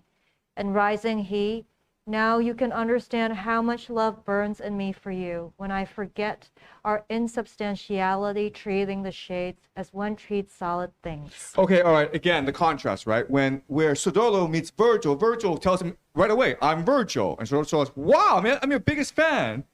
And then Sodolo bows before Virgil, and Virgil is ecstatic. Now, Satis is like, I'm your biggest fan. And Virgil's like, oh, okay. Like, he doesn't want him to know I'm Virgil. And then Dante tells him, and Satis kisses his feet, okay? He lowers himself and kisses the feet of Virgil, right? And you remember where you know, when Solo talks to Virgil, Virgil's like, yeah, I'll give you my autograph, and let's do a selfie. And like, you know, Virgil is like just loving the moment. But here, Virgil's like, could you please stop? Just stop, man. Just stop. Right? Why is Virgil behaving like this? And again, it's impossible to create a Virgil. You have to summon this guy. Yes? I think because he realizes that it's like really hitting in his head that his poetry is kind of undermining the true message of the universe. And so like he's like, if my work has made someone at the very height of purgatory act this way, it just kind of makes him feel embarrassed. And he's like, this really isn't what I should have done. I should not have inspired someone to behave this way. And it's kind of making him self-conscious about what he wanted before. Okay, yes? And also this act of kissing someone's feet is what happens in the Bible, where a woman with her hair, she wipes his feet with oil and kisses his feet. So it's kind of the same act of worshiping God in a way. Yes. And this guy is literally going to God in a split second, but he's like, oh, by the way, before that, you're better than God. And then he makes Virgil like, oh my gosh, I hope this guy doesn't get sent back to somewhere or like get into trouble, or maybe, I don't know. Yeah, okay, but then why is Virgil, you're saying that Virgil's a humble guy, but when Sordello bows before him, Virgil's ecstatic, right? There's a paradox here. And the symmetry shows you there's a paradox. To explain what's going on. And the answer is not because, you know, he's embarrassed at the idea that he's God. He's not. He wants to be God, right? Why is he behaving like this? Yes? Does he resent that this guy's going to heaven? Why would he resent this guy going to heaven? He didn't resent Sordello going to heaven, right? Why would he resent this guy, Statius, going to heaven? He's also a pagan poet. Yeah, right? You understand? Okay, remember how awkward it is for Virgil to meet with Cato, right? Virgil really doesn't want to talk to Cato, and Cato really doesn't want to talk to him. They hate each other. Here, okay, it's different because Statius worships Virgil, but Virgil really doesn't want to talk to him because he's a pagan. He's not supposed to go to heaven. You understand? Like, he is a Roman epic poet. He is a pagan who did not convert. Same as Virgil. So, if you're Virgil, you're like, what's going on here, right? Okay, so let's think of this. Okay,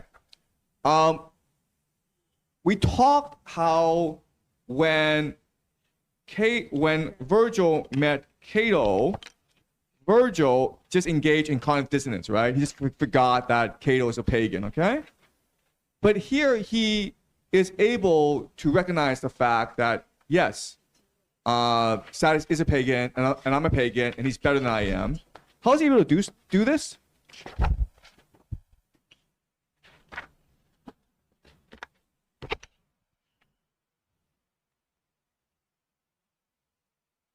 Okay, we're running out of time, but like I'll throw an idea out there for you guys, okay?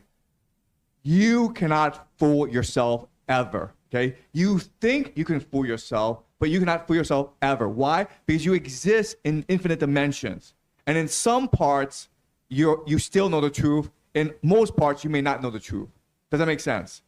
Okay? Remember this. Remember this. There's no way you can ever fool yourself. Maybe you can fool everyone in the world, but you cannot fool yourself. Okay, so Virgil in his heart, he does know that it is not true that pagans cannot go to heaven. It is not true at all. He knows that. But he does not want to admit it to Dante because he's more concerned about his face than he is about the truth. Okay, does that make sense? Yes? Yeah, but that still doesn't explain why he's so humble about him worshiping him.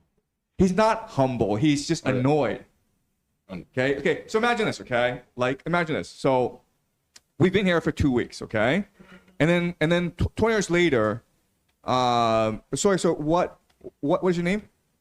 Okay, Ivy. Okay. 20 years later, Ivy and I running each other in New York City.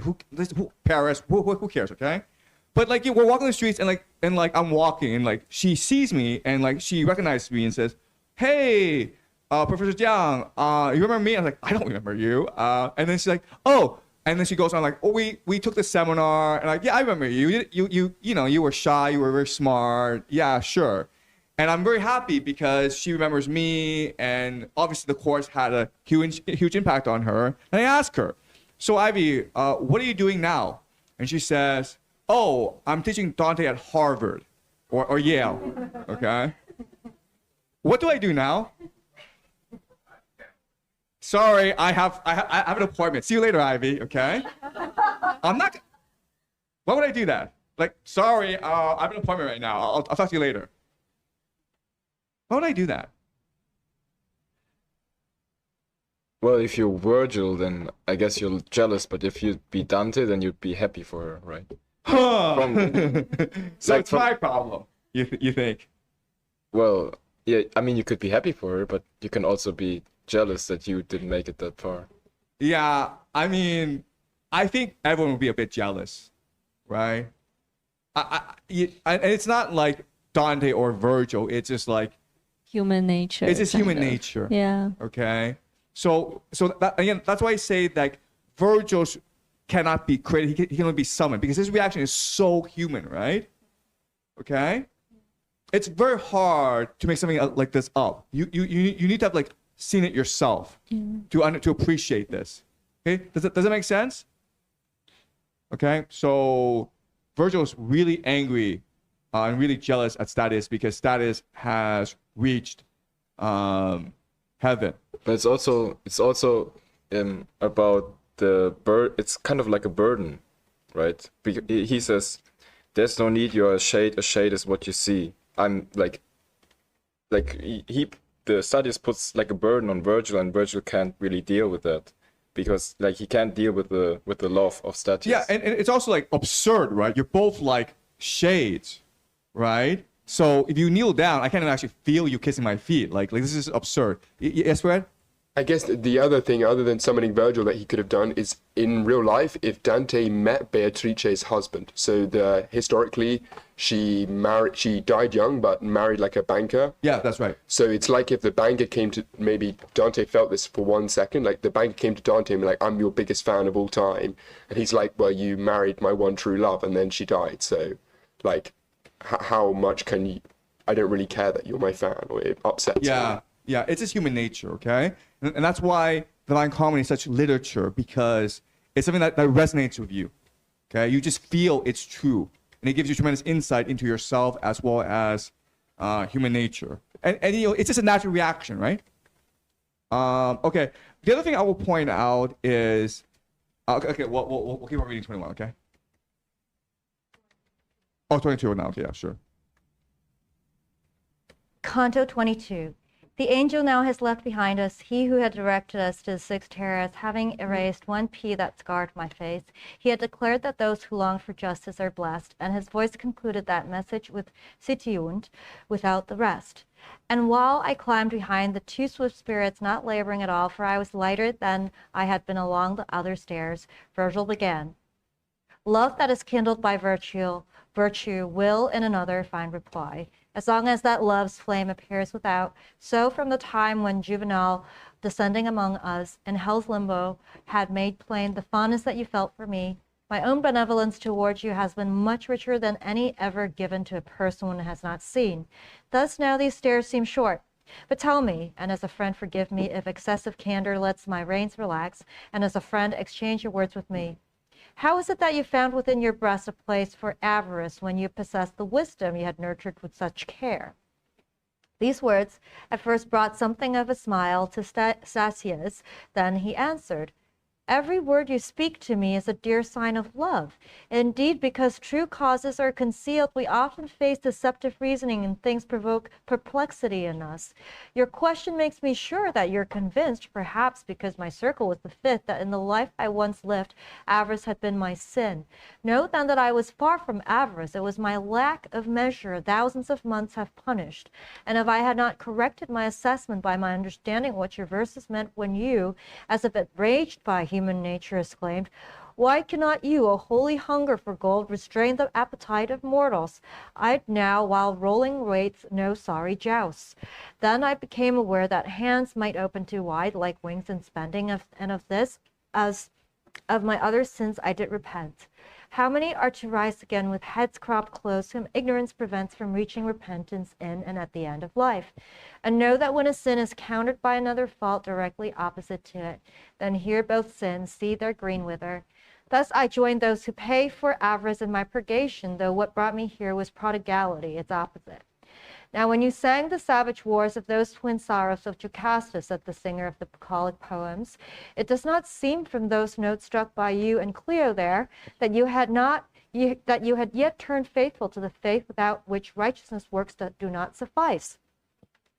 If that is so, then what sun or what candles drew you from darkness so that in their wake you set your sails behind the fishermen? And he to him, you were the first to send me to drink within Parnassus's caves, and you the first who, after God, enlightened me. You did as he who goes by night and carries the lamp behind him. He's of no help to his own self, but teaches those who follow. When you declared, the ages are renewed, justice in man's first time on earth return, from heaven a new progeny descends. Through you I was a poet, and through you a Christian, but that you may see more plainly, I'll set my hand to color what I sketch. Okay, all right. So, Virgil asks Satius, why are you in the terrace of avarice? And Satius replies, okay, you may think that I was greedy in life, but I was the opposite. In fact, I was wasteful. But it's the laws of nature that the two extremes are basically the same thing, okay? So if you are really greedy, but if you are very wasteful, it's the same thing. And so the punishment is the same, okay? And then what Virgil asked him is, how did you come to this place? Because in Virgil's understanding, only Christians are allowed access to heaven. And what what Satius says is, well, I converted secretly. Yeah, I converted secretly. And who convinced him to convert to Christianity? Poets, and through you a Christian. Yeah, this is a paradox, right? We know Virgil is not a Christian. In fact, he's an anti-Christian almost. And so Satis is saying, like, for you, I became a poet, and we know because he keeps on quoting the Ennead, okay? He just memorized the Ennead. He keeps on quoting the Ennead. And he says, like, for you, I've been able to become a Christian. But we know the Ennead. How does this make any sense? Yeah? Using Aeneid's, the structure of empire that has kind of made it kind of spread so powerfully. Okay. Maybe, I don't. Okay, anyone else? Yes? The mercy of Christ becomes so much more apparent that it's the true way and it's like the divine truth when you're immersed in the Aeneid. So in the final moment when the major moment when Aeneas kills Turnus, if you're really moved by that and you meditate on that moment for a long time and you think, what would it have to be for Turnus, for Aeneas not to kill Turnus? What mercy would he have had to have? That would have turned you, made you look for a preacher that would have changed your mind. Yeah, that's great. That's fantastic, okay? And that's exactly what Satis is saying here. I read the Ennead, and the themes and ideas that you tell in the Ennead convince me that I must turn to Christ. But, okay, didn't Virgil write the Ennead? So why didn't Virgil embrace Christianity the way that Satis embraced Christianity? Virgil's a poet. Satis is a reader. What's going on here? It's like he changed the ending. Like Virgil ruined the ending of the Aeneid, which made it so powerful for empire, but ruined what could have been the Christian prelude. Yeah, but you just said that it moved Satis to convert to Christianity. What's going on here? It can move everybody except Virgil. He's like the unluckiest guy in the world. Where is this luck? Well, maybe it's, I don't know. Anyone else? He also follows saying in 74 that, but that you may see more plainly, I set my hand to color what I sketch. Oh no! So he's trying to explain his life. Oh, okay. Yeah. And he'll explain his life story and how the exact details of how he converted. Okay, so let's try to figure this out. Okay. All right. So remember, the poets are channeling the divine fire, the holy fire. Okay. And the poetry is meant to capture the holy fire so that others can be illuminated by it. Okay. So he's trying to create this vessel. But we have free will, so we can do whatever we want. And then Virgil became seduced by power, so he turned this vessel into a weapon for empire. Okay, so basically before the vessel was meant to be like a glass where everyone can just feel the light, but now it's like this bronze vessel, a weapon. Okay, but the holy fire is so strong that there are things that leak out. And if you are a perceptive enough reader, you're able to still feel that light. And that light will draw you to Christianity. Does that make sense? Okay? But the poet has committed evil and sin by trapping the holy fire. And so the poet is convinced that this vessel, that this weapon he's created is actually for good reasons. And so this cognitive dissonance blinds the poet from seeing the holy light. Does that make sense, guys? Okay, that's why Statius can be converted by the Ennead, but Virgil cannot be converted by the Ennead. Okay? Fred, did you want to add something, or? It just, my mind keeps going back to the moment when Aeneas sees Pallas's sword belt, and in the Aeneid,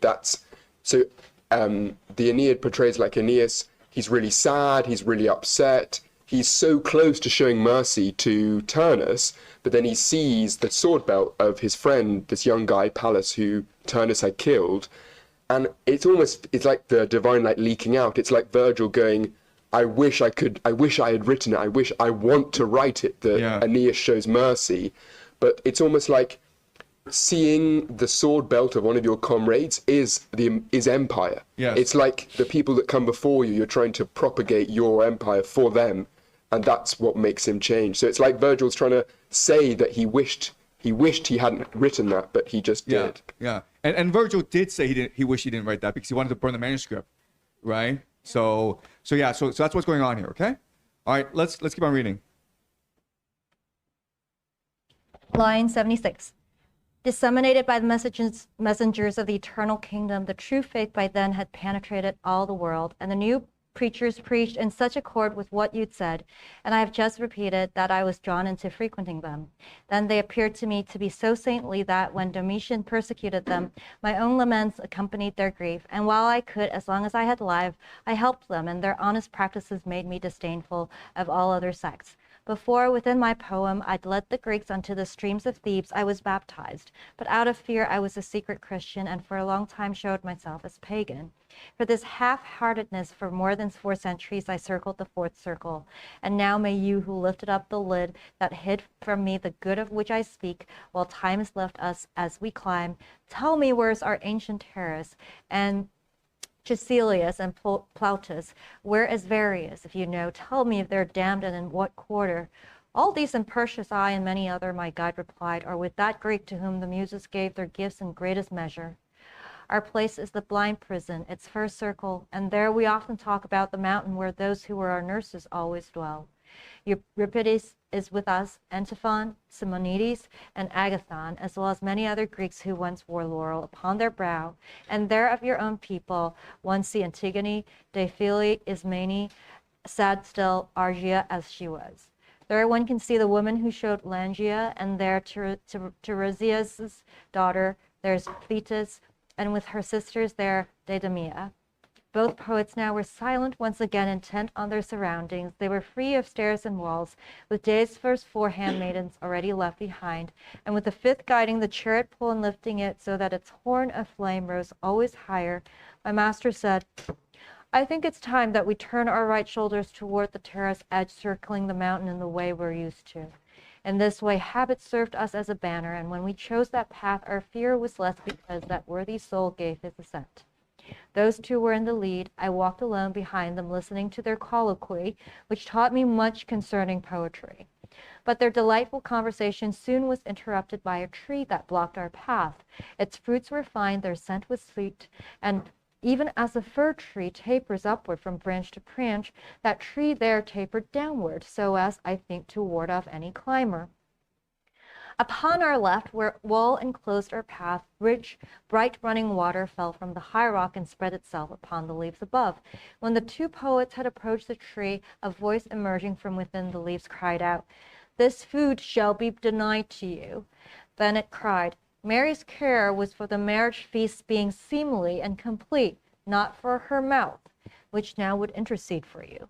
And when they drank of old, the Roman women were satisfied with water, and young Daniel, through his disdain of food, acquired wisdom. The first age was as fair as gold. When hungry, men found the taste of acorns good. When thirsty, they found that every little stream was nectar. When he was in the wilderness, the Baptist had fed on nothing more than honey, locusts. For this he was made great, as glorious as in the gospel is made plain to you. Okay, so they arrive in the terrace of gluttony, and in the terrace of gluttony, there's a tree with lots of fruit, and the sinners just look at it, and they're not able to touch it, and they become much more hungry, and as emaciated over time. Okay, so a really important point is there's a paradox, right? How is Statius, who is a pagan, how is he able to ascend heaven? And what he tells Virgil is, well, I converted secretly. No one knows this, but I converted secretly. And yeah, that was lazy of me. That was slothful. That showed lack of faith. And that's why I was in the terrace of sloth for 4 centuries. And it seems as though this relieves the paradox, right? The soft paradox. Well, because he converted secretly. Well, the problem here, okay? Let's go to Paradise 20. Paradise 20, everyone. And in Paradise 20, there is going to be an eagle, okay? And in this eagle are the great kings of time, okay, including David. And one of these people is Ripheus, okay? Ripheus. And Ripheus is a Trojan. What's the problem, guys? Why is this a problem? Or is this a paradox? Yes? Yeah, so there's no way this could have happened, right? Because this is not just before the time of Jesus. It's also before the time of the Hebrews, man. So like this is like really confusing now for us. Okay, so can we read Paradise 20, please? Can we go please 20, and we'll skip to 37. Okay, and this is the ego of light talking to Dante and saying like, who is the most worthy to be inside me? Okay. Line 37. He who gleams in the center of my eye's pupil. He was the singer of the Holy Spirit who bore the ark from one town to another. Now he has learned the merit will can earn. His song had not been spurred by grace alone, but his own will in part had urged him on. Of those 5 flames that arching for my brow, he who is nearest to my beak is one who comforted the widow for her son. Now he has learned the price one pays for not following Christ through his experience of this sweet life and of its opposite. Okay, so there are certain individuals within this ego who are divine and holy, okay? The first one is David. That makes sense. Second one is Trajan, who is a Roman emperor. Let's keep on going. 49. And he whose place is next on the circumference of which I speak along the upward arc delayed his death through truthful penitence. Now he has learned that the eternal judgment remains unchanged, though worthy prayer below makes what falls due today take place tomorrow. Okay, so Trajan converted to Christianity. Yes. Okay, that makes sense. Keep on going. 55. The next who follows, one whose good intention bore evil fruit to give place to the shepherd with both the lost and me, made himself Greek. Now he has learned that even though the world be ruined by the evil that derives from his good act, that evil does not harm him. He whom you see along the downward arc was William, and the land that mourns his death for living Charles and Frederick now laments. Now he has learned how heaven loves the just ruler, and he would show this outwardly as well, so radiantly visible. Who in the erring world below would hold that he who was the 5th among the lights that formed the circle was the Trojan Ripheus? Now he has learned much that the world cannot discern of God's own grace, although his sight cannot divine, not reach its deepest sight. As if it were a lark at large in air, a lark that sings at first and then falls still, content with final sweetness that fulfills. Such Okay, stop. Okay, all right. So again, this makes sense until we get to the 5th and last person, who is Ripheus. And what the ego says is like, okay, well, Ripheus, he was born before the time of Jesus, so he could not convert it. Trajan was born after Jesus, so he could have converted. How do you explain Ripheus? This is a huge paradox, right? Again, it's one thing for Statius to convert secretly, and then he goes to Purgatory. Then through 500 years of penance, he climbs to heaven. But up here in paradise is Ripheus, a Trojan who was born before the time of both the Hebrews and of Jesus. And he makes it to heaven. How is this possible?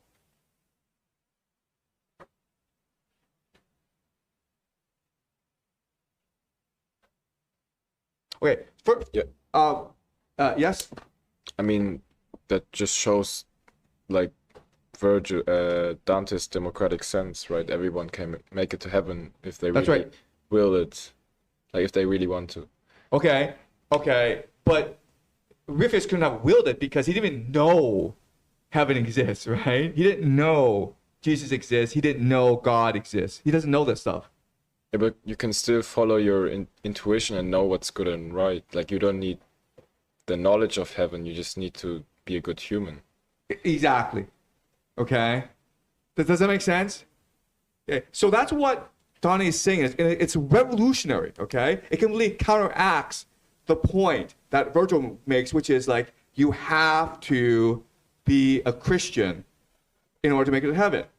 So let me ask you this question: why is Virgil so adamant? Why is he so focused on this one rule? And why is Dante's like, actually no?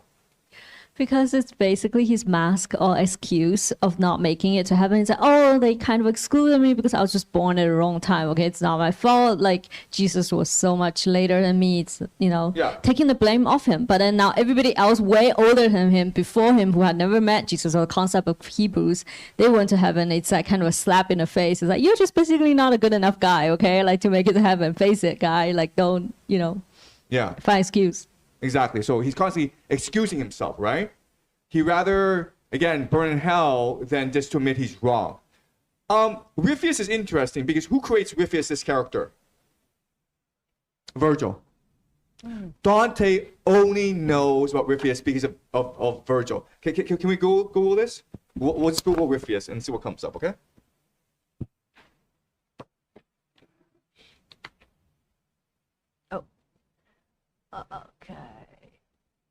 Okay. So just read. Not the Divine Comedy. The sorry. Go back. Okay. Yeah, just sure. Just read that part, okay? Ripheus was a Trojan hero in the name of a figure from the Aeneid of Virgil. Okay, this is why we know this guy. Virgil created this guy. Okay, and quite honestly, all Virgil says is he is the most virtuous of all the Trojans. That's entire line in the Aeneid. He's not a major character.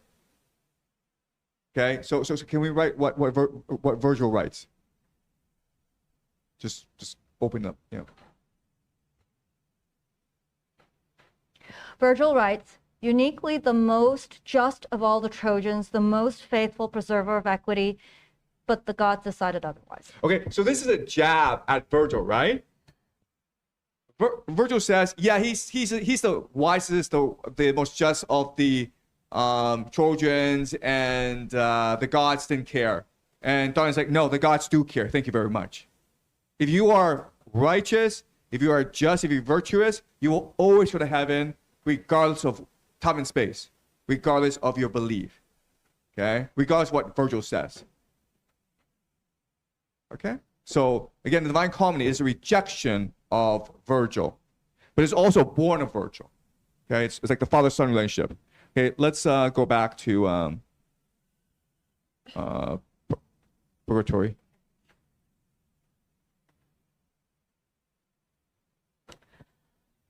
I think, are we done with this one? Yes. Yeah, we're done. Okay. Yes. Okay, 23. Okay, so do you guys see how clever Dante is, right? Yeah. He doesn't tell you outright, but he gives you like these clues, and once you put the clues together, the answer is pretty obvious. Okay. Canto 23. When I was peering so intently through the green boughs, like a hunter who so used would waste his life in chasing after birds, my more than father said to me, now come, son, for the time our journey can commit is to be used more fruitfully than this. I turned my eyes, and I was no less quick to turn my steps. I followed those two sages whose talk was such, my going brought no less. And there, Labia Mea Domine was wept and sung and heard in such a manner that it gave birth to both delight and sorrow. O gentle father, what is this I hear? I asked, and he, perhaps there are shades who go loosening the knot of what they owe, even as pensive pilgrims do, who, when they've overtaken folk unknown to them along the way, will turn but will not stop. So overtaking us, they had come from behind but were more swift. A crowd of souls, devout and silent, looked at us in wonder. Each shade had dark and hollow eyes, their faces were pale and so emaciated that their taut skin took its shape from bones beneath. I don't believe that even Eryxophon had been so dried down to his very hide by hunger when his fast made him fear most. Thinking, I told myself, I see the people who lost Jerusalem when Mary plunged her beak into her son. The orbits of their eyes seemed like a ring that's lost its gems, and he who in the face of man would read Omo would here have recognized the M. Who, if he knew not how, would have believed that longing born from odor of a tree, odor of water, could reduce souls so. I was already wondering what had so famished them, for I had not learned the reason for their leanness and sad scurf, when there a shade, his eyes deep in his head, turned toward me, staring steadily, and then he cried aloud, what grace is granted me? I never would have recognized him by his face, and yet his voice made plain to me what his appearance had obliterated. This spark rekindled in me everything I knew about those altered features. Thus I realized it was Phorese's face. Ah, don't reproach me for the dried out scabs that stain my skin, he begged, nor for the lack of flesh on me, but do tell me the truth about yourself. Do tell me who those two souls there are, those who are escorting you. May you not keep yourself from speaking to me. Okay, stop. Okay. All right. So Forese Bonatti, Bonatti, he is actually Donnie's childhood best friend. He's also a poet, and they enjoy making fun of each other through their poetry. Forese's sister is Picarda. Okay, we met Picarda in heaven. His brother is also Corso. Okay, Corso is the brother who adopted Picarda from the convent, because Corso was intent on power, and Corso will eventually die and burn in hell. Okay, but Forese is a very important character.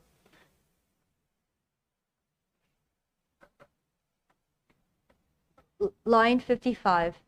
Your face, which I once wept on when you died, I answered to him, now gives me no less cause for sad lament, seeing you so deformed. But tell me, for God's sake, what has unleaved you so? And don't make me speak while I'm amazed. He who's distracted answers clumsily, and he to me, from the eternal counsel, the water and the tree you left behind received the power that makes me waste away. All of these souls who grieving sing because their appetite was gluttonous, and thirst and hunger here re-sanctify themselves. The fragrance of the fruit and of the water that sprayed through that green tree kindles in us craving for food and drink. And not once only, as we go around the space, our pains renewed. I speak of pain, but I should speak of solace, for we're guided to those trees by that same longing that had guided Christ when he had come to free us through the blood he shed, and in his joyousness called out, Eli.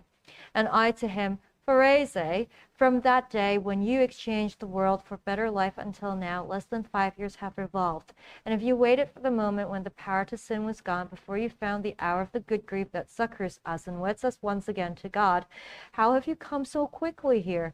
I thought to find you down below, where time must pay for time. And he to me, it is my Nella, who with her abundant tears has guided me to drink the sweet wormwood of torments. She, with sighs and prayers devout, has set me free of that slope where one waits, and has freed me from circles underneath the circle. She, my gentle widow, whom I loved most dearly, was all the more beloved and prized by God, as she's more alone in her good works. For even the Barbagia of Sardinia is far more modest in its women than that Barbagia when I loved her. O sweet brother, what would you have had me say? A future time's already visible to me, a time not too far from now, when from the pulpit it shall be forbidden to those immodest ones, Florentine women, to go displaying bosoms with bare paps. What ordinances, spiritual, civil, were ever needed by barbarian or Saracen women to make them go covered?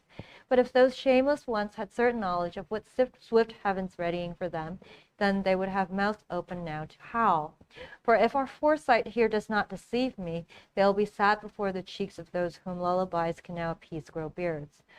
Ah, brother, do not hide things any longer. You see that I am not alone, for all these people stare at where you veil the sun.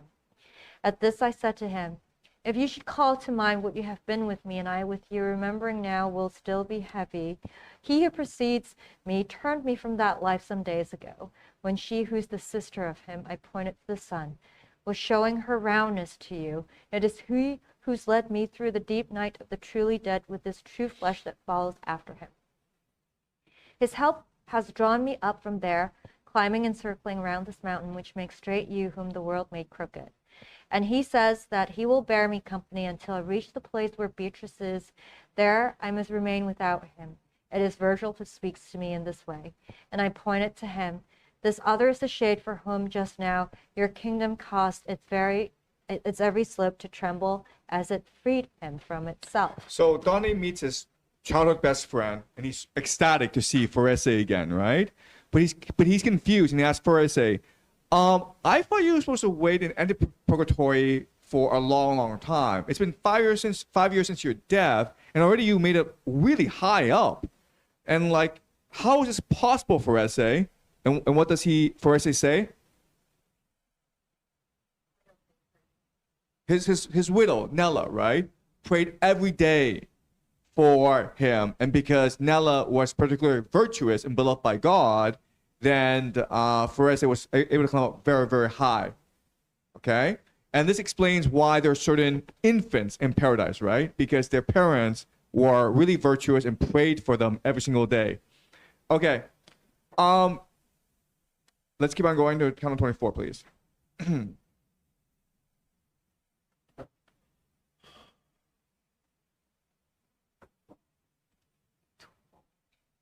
Our talking did not slow our pace not slowing our talking, but conversing we moved quickly like a boat a fair wind drives. And recognizing that I was alive, the shades, they seemed to be things twice dead, drew amazement from the hollows of their eyes. And I, continuing my telling, added, perhaps he's more slow in his ascent than he would had he not met the other. But tell me, if you can, where is Picarda? And tell me if among those staring at me I can see any person I should note.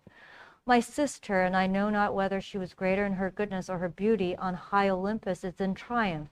She rejoices in her crown already. He began, then added, it is not forbidden to name each shade here. Abstinence has eaten away our faces, and he pointed.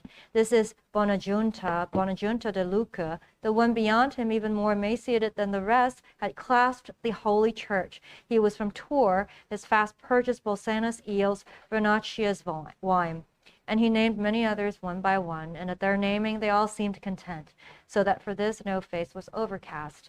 I saw their teeth were biting emptiness, both Ubaldin de la Pila and Boniface, who shepherded so many with his staff. I saw Messer Marchese, who once had more ease, less dryness, drinking at Forli, and yet could never satisfy his thirst. But just as he looks and then esteems one more than another, so did I prize him of Luca, for he seemed to know me better. He murmured, something like Gentuca, was what I heard from the place where he could feel the wound of justice that denudes them so. O soul, I said, who seem so eager to converse with me, do speak so that I hear you, for speech may satisfy both you and me. He answered, although men condemn my city, there is a woman born. She wears no veil as yet, because of whom you will find it pleasing. You are to journey with this prophecy, as if there is something in my murmuring you doubt. Events themselves will bear me out. But tell me if the man whom I see here is he who brought the new rhymes forth, beginning, ladies who have intelligence of love. I answered, I'm one who, when love breathes in me, takes note. What he within dictates, I in that way without would speak and shape. Oh, brother, now I see, he said, the knot that kept the notary, Guittone, and me short of the sweet new manner that I hear. I clearly see how your pens follow closely behind him who dictates, and certainly that did not happen with our pens. And he who sets himself to ferreting profoundly can find no other difference between the two styles. He fell still, contentedly. Even as birds that winter on the Nile at times will slow and form a flock in air, then speed their flight and form a file, so all the people who were mere moved much more swiftly, turning away their faces, hurrying their pace because of leanness and desire. And just as he who's tired of running lets his comrades go ahead and slows his steps until he's eased the panting of his chest, so did Forese let the holy flock pass by and move behind with me, saying, how long before I shall see you again? I do not know, I said, how long I'll live, and yet, however quick is my return, my longing for these shores would have me here sooner, because the place where I was set to live is day by day deprived of good and seems along the way to wretched ruin. Do not be vexed, he said, for I can see the guiltiest of all dragged by a beast's tail to the valley where no sin is purged. At every step the beast moves faster, always gaining momentum till it smashes him and leaves his body squalidly undone. Those wheels, and here he looked up at the sky, do not have long to turn before you see plainly what I can't tell you more openly. Now you remain behind, for time is costly here in this kingdom. I should lose too much by moving with us thus at equal pace. Just as a horseman sometimes gallops out, leaving behind his troop of riders, so that he may gain the honor of the first clash, so with longer strides did he leave us, and I remained along my path with those two who were such great marshals of the world. And he'd gone so far ahead of us, and that my eyes strained to follow him, just as my mind was straining after what he'd said. The branches of another tree, heavy with fruit, alive with green, appeared to me nearby, just past a curve where I had turned. Beneath the tree I saw shades lifting hands, crying I know not what up toward the branches, like little eager empty-headed children, who beg But he of whom they beg does not reply, but to provoke their longing, he holds high and does not hide the thing they want. Then they departed as if disabused, and we immediately reached that great tree which turns aside so many prayers and tears. Continue on, but don't draw close to it. There is a tree above from which Eve ate, and from that tree above this plant was raised. Among the boughs a voice I know not who spoke so, thus drawing close Virgil Statius, and I edged on, along the side that rises. It said, remember those with double chests, the miserable ones born of the clouds, whom Theseus battled when they gorged themselves, and those whom Gideon refused as comrades, those Hebrews who had drunk too avidly when he came down the hills to Midian. So, keeping close to one of that road's margins, we moved ahead, hearing of gluttonly its sins repaid by sorry penalties. Then, with more space along the lonely path, 1,000 steps and more had brought us forward, each of us meditating wordlessly. What are you thinking of, you three who walk alone? A sudden voice called out, at which I started like a scared young animal. I raised my head to see who it might be. No glass or metal ever seen within a furnace was so glowing or so red as one I saw, who said, if you'd ascend, then you must turn at this point, for whoever would journey unto peace must pass this way. But its appearance had deprived me of my sight, so that as one who uses hearing as guide, I turned and followed my two teachers, and like the breeze of May, that heralding that dawning of the day, when it steeped in flowers and in grass stirs fragrantly, so did I feel the wind that blew against the center of my brow, and clearly scent the movement of his wings, the air's ambrosia. And then I heard, blessed are those whom grace illumines so that in their breasts the love of taste does not awake too much desire, whose hungering is always in just measure. So Du, this is your dream, right? You told us you had a dream of a tree calling to you, but there's a river that blocked the way, and the tree was talking to you. And now we have a similar situation, right?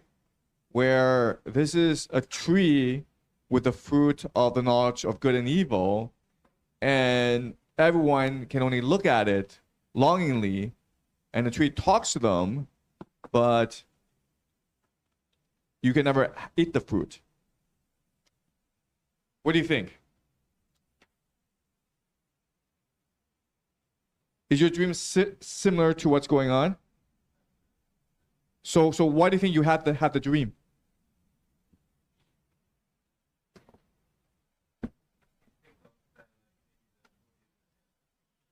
No. I'm saying, like, why do you think you had the dream?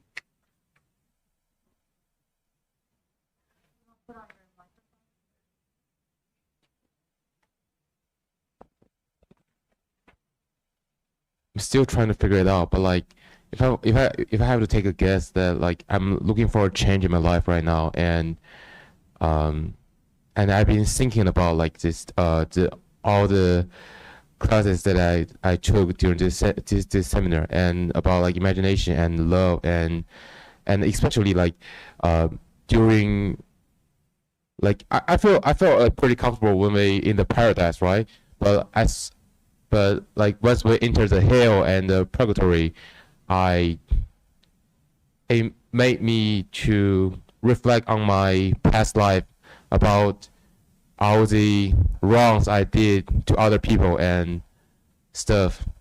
So maybe it's a way for me to seek redemption or something like that. Do you think when you had the dream, you saw the future? Did you see the future in your dream? Well, did you know his dream, Brad? I think he had what we might call momentum in Indra's net. So like all of the images we've been learning before primed him, and that his dream basically preempted what would follow in the poem, because the poem was so close a copy of these wonderful images that are in Indra's net. So like everything we had been thinking about had led him up to this, and it's like he just turned up to class early, you know, in a sense. Okay, that's interesting. It didn't feel like I'm like experiencing the future. I mean, the sense of time seems like didn't exist in my dream. Right. It's like yeah. all past and present and future matched up together. Right, but like that's what we said in the universal unconscious, right? It's beyond time and space. It's all happening at once. Okay.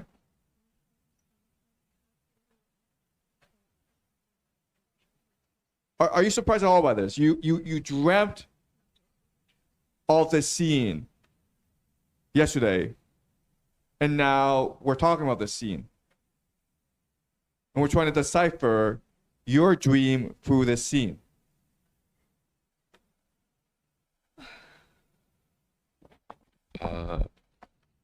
Not surprised, honestly, but like I feel it's like it's destiny. It's destined to be like this. Has anyone had a dream that was basically of the future? So this happens to you a lot. Okay. Give us an example.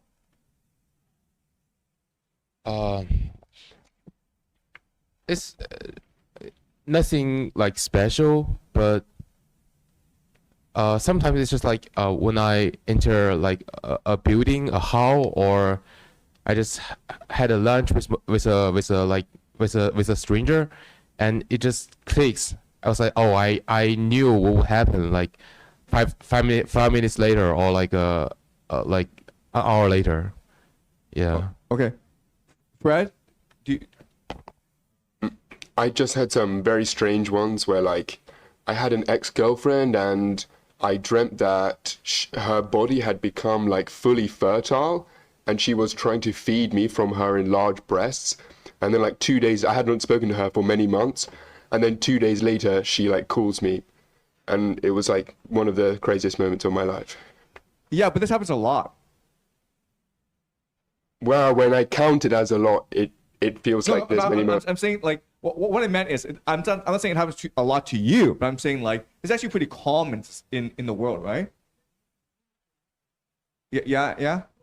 I went to Malaysia the night before I visited my godmother's house. She had a dream from God saying, I'm going to bring you a daughter. And she was 40 something. She said, there's no way I'm going to have a daughter. Now I'm like going to be Sarah. And the next day I came to her house. She's like, you're the kid. Yeah. And so they accepted me immediately. And then she told me long after about this dream. Yeah, I mean, like, isn't it very common that you think of a friend, right? And then your friend calls you the next day or next week. It's very common, man. Right? We've all had this experience. You think of someone and that person just calls you and says, hey, I was thinking of you and I wanted to blah, blah, blah, okay? All right? So again, this gives credence to the idea of the universal unconscious. All right? Okay, let's keep on going. Canto 25. The hour when climbers cannot pause had come. The sun had left to Taurus the meridian, and night had left it to the Scorpion. Therefore, like one who will not stop but moves along his path no matter what he sees, if he's goaded by necessity, we made our way into the narrow gap, and one behind the other took the stairs so straight that climbers there must separate. And as the fledgling stork will lift its wings because it wants to fly but dares not try, to leave the nest and lets its wing drop back, so I, with my desire to question kindled then spent, arrived as far as making ready to speak. But my dear father, though our steps were hurrying, did not stop talking, for he said, the iron of the arrows touched the long bow, lest let the shaft of speech fly off. Then I had confidence enough to open my mouth and ask him, how can one grow lean when there's never need for nourishment? Okay, so this is a great question, okay? So Dante saw these shades becoming much more emaciated, okay? And Dante's like, wait a minute here. They have no bodies, right? Therefore, you have no need for food. So why would you become emaciated? How can you starve as a soul? This makes no sense, okay? That's a question that Dante has. All right, so let's see what Virgil says. Line 22. If you recall how Meleager was consumed, he said, just when the firebrand was spent, this won't be hard to understand. And if you think how, though your body swift, your image in the mirror captures it, then what perplexed will seem to you transparent? But that your will to know may be appeased, he Stasius, and I call on him and ask that he now be the healer of your doubts. Okay, so what Virgil is saying is, well, so Meleager is a story where Meleager his soul is kept alive by a firewood, and as long as this firewood is not extinguished, so as long as this firewood is not broken, then he lives. So what the mother does is hide the firewood so it can never be broken. But Maligo then does something so outrageous that the mother wants to kill him. So then she finds the firewood and then burns it down, and then Maligo dies. Okay. So what he's saying is, what you have to understand is a correspondence of things. Okay. The correspondence between the body, the soul, and the spirit. So that one thing happens to one, then the other thing happens to the other. Okay. So if your soul is starving, then your body is starving. If your body is starving, so is your soul starving. But what's the problem with this explanation?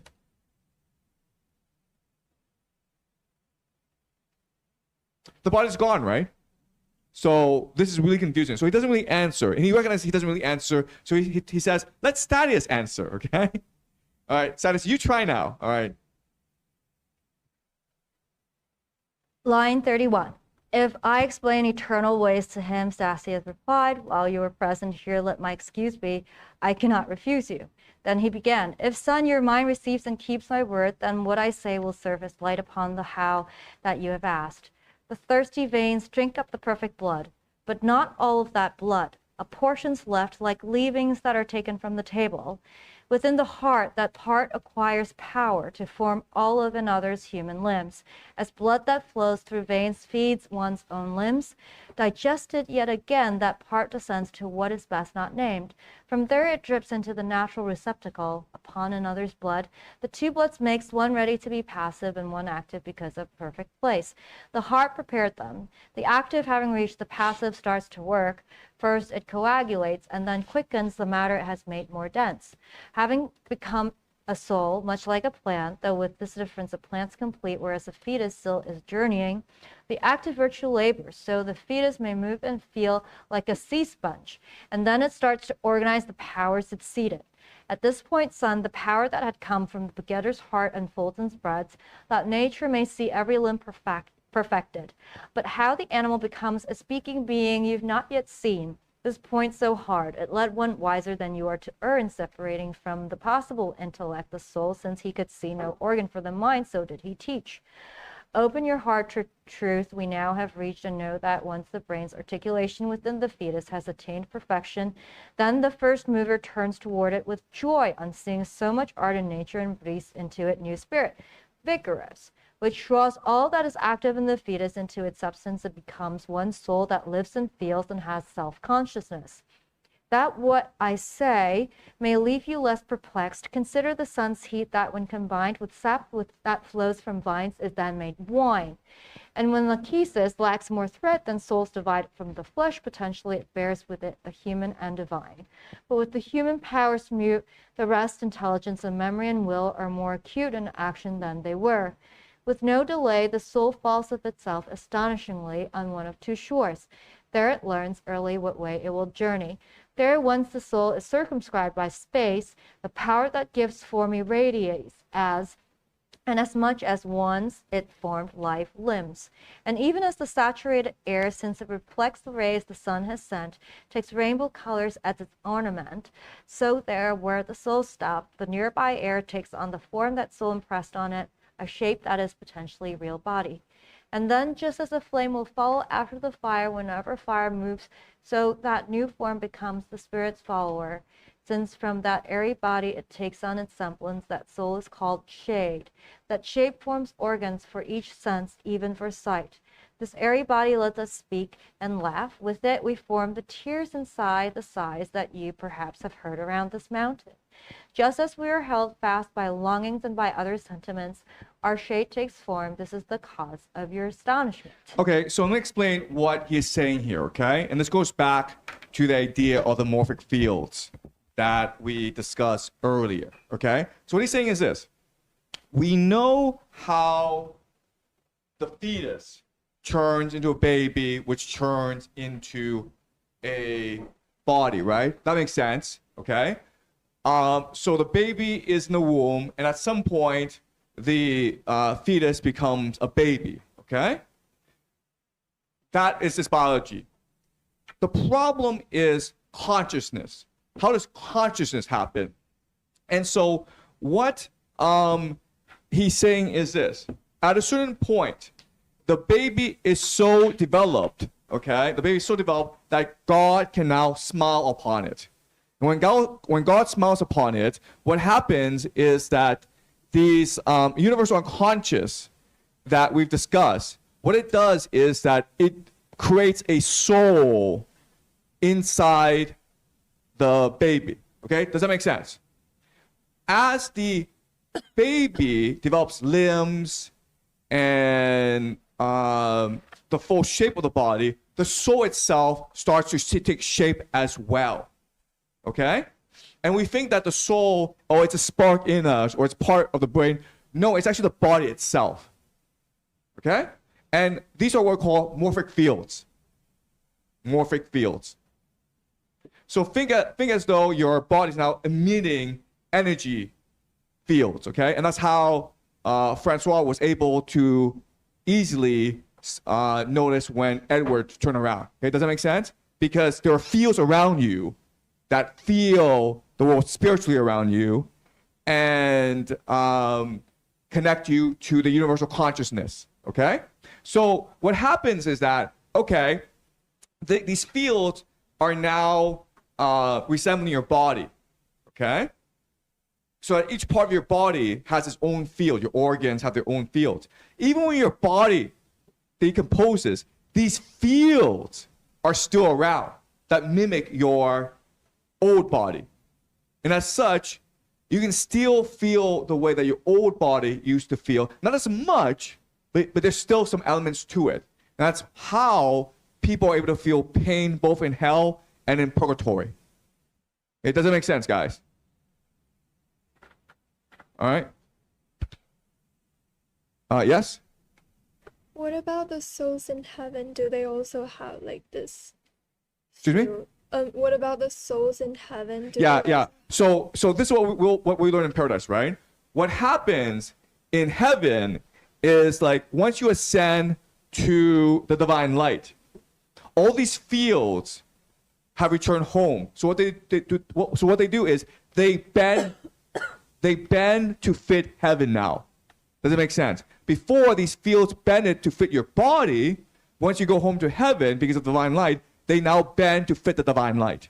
And so you lose basically the body form completely, okay? As a shade, you have like half-half. But once you return to heaven, then you become part of the divine unity again. All right? So that's what he's saying here. Any questions about this? Yes? Then, so is it the soul or the body that feels hunger when you're starving? Is it... excuse me? Is it the soul or the body that feels hunger? Because, well, normally would say it's the body needs food, so it like says to the brain, I need food. But in that perception be different. Okay, so on Earth, when we starve, it's a physical reaction, right? It's a physical reaction. Does it make sense? If your body doesn't get enough food, then the organs break down and you die, okay? But in purgatory, it's a different process. So the idea is that this is the gluttony, okay? This is the terrace of gluttony, and there's a tree calling to them and saying, you know, like, you can smell me, you can desire me, but you must resist me. Does that make sense? Okay? So what's happening is not longer at a body level, but a soul level. And so the soul, to demonstrate its longing, yet its restraint, it becomes much more emaciated. Okay? Does that make sense? So it's a metaphorical fruit that... it's not real hunger then, because you... Okay, well, they say it'd be real hunger, right? Because only if it's real does it have any meaning. If you have to feel real pain, real desire for it to have any meaning, right? Okay, so, but you need to understand, like, imagine two dimensions, okay? Your body is existing on one dimension, your soul is existing on another dimension. And here on Earth, the both are combined together. But in purgatory, the body loses its physical form. You don't have a body, but the soul still maintains the semblance of the body. So you still hunger and you can still starve, but in a spiritual way. Does it make sense? So what's happening here is not at a physical level, but at a spiritual level. Did they have food in the other circles?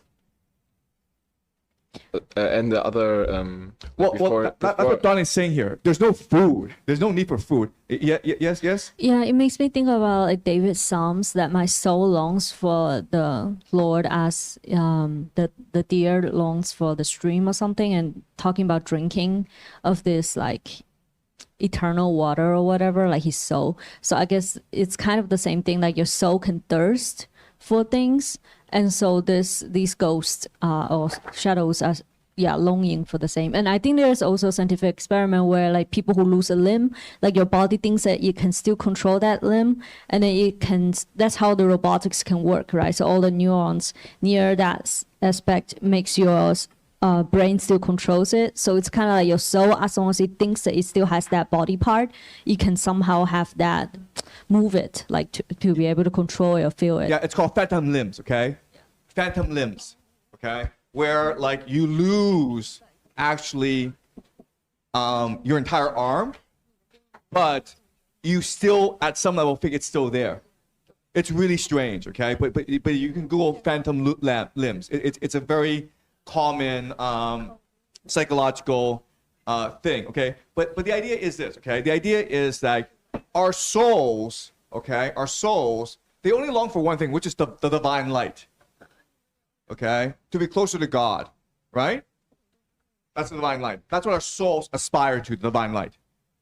But the problem is that we're inside bodies, okay? And our bodies have senses, which is to say, like, we have these different desires, like for food, sex, water, okay? And so we become really confused. We don't know what brings us happiness. Is it lots of sex? Is it a Mercedes? Is it wine? Right? We just become really, really confused. And so that's why we do stupid things. But once we shed our bodies, then the souls only desire the divine light, okay? Does it make sense?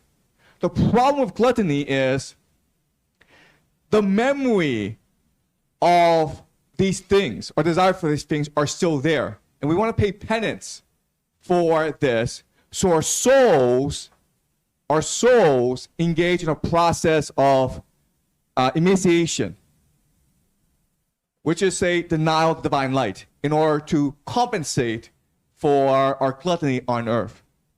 So it's a conscious choice on our part to starve ourselves in order to pay penance for our gluttony on earth. And how this system works is the tree helps us remember our bodies through sense, right? It gives us the scent of food, and we desire it. But we're souls, we can't actually eat food, and so we have this emaciation going on. Does it make sense to you guys? Okay? And okay, all right. Let's keep on going. 109. By now we've reached the final turning. We would meet and took the pathway right, at which we were preoccupied with other cares. There from the wall the mountain hurls its flames, but from the terrace side there whirls a wind that pushes back the fire and limits it. Thus on the open side, proceeding one by one we went. I feared the fire on the left, and on the right the precipice. My guide said, on this terrace it is best to curb your eyes, the least distraction left or right can mean a step you will regret.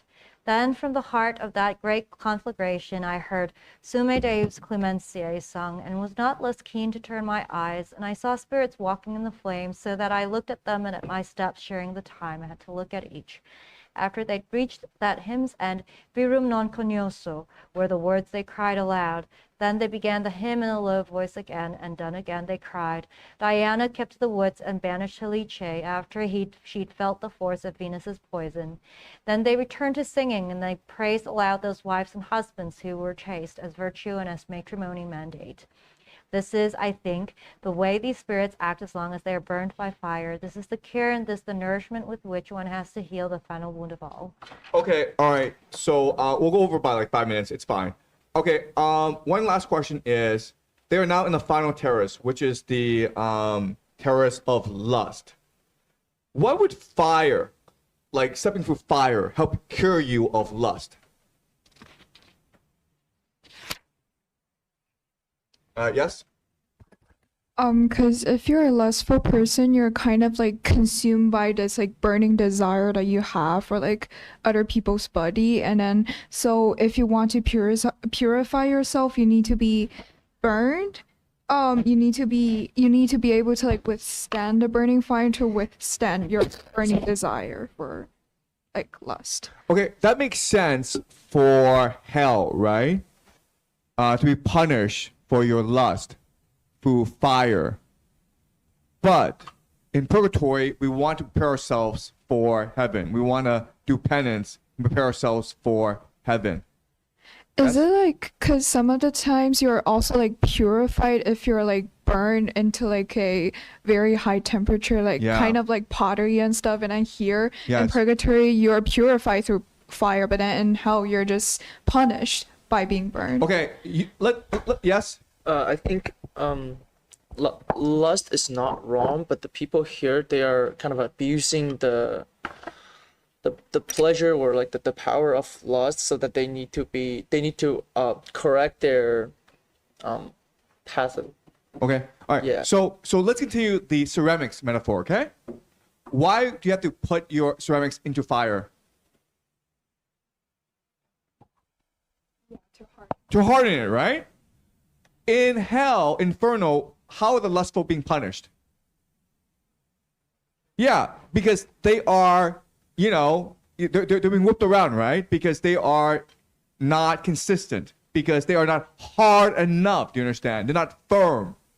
Do you understand? So the fire, the entire point of fire is to make you firm. Firm in your faith, firm in your commitment, firm in your devotion, okay? That's what the fire is doing.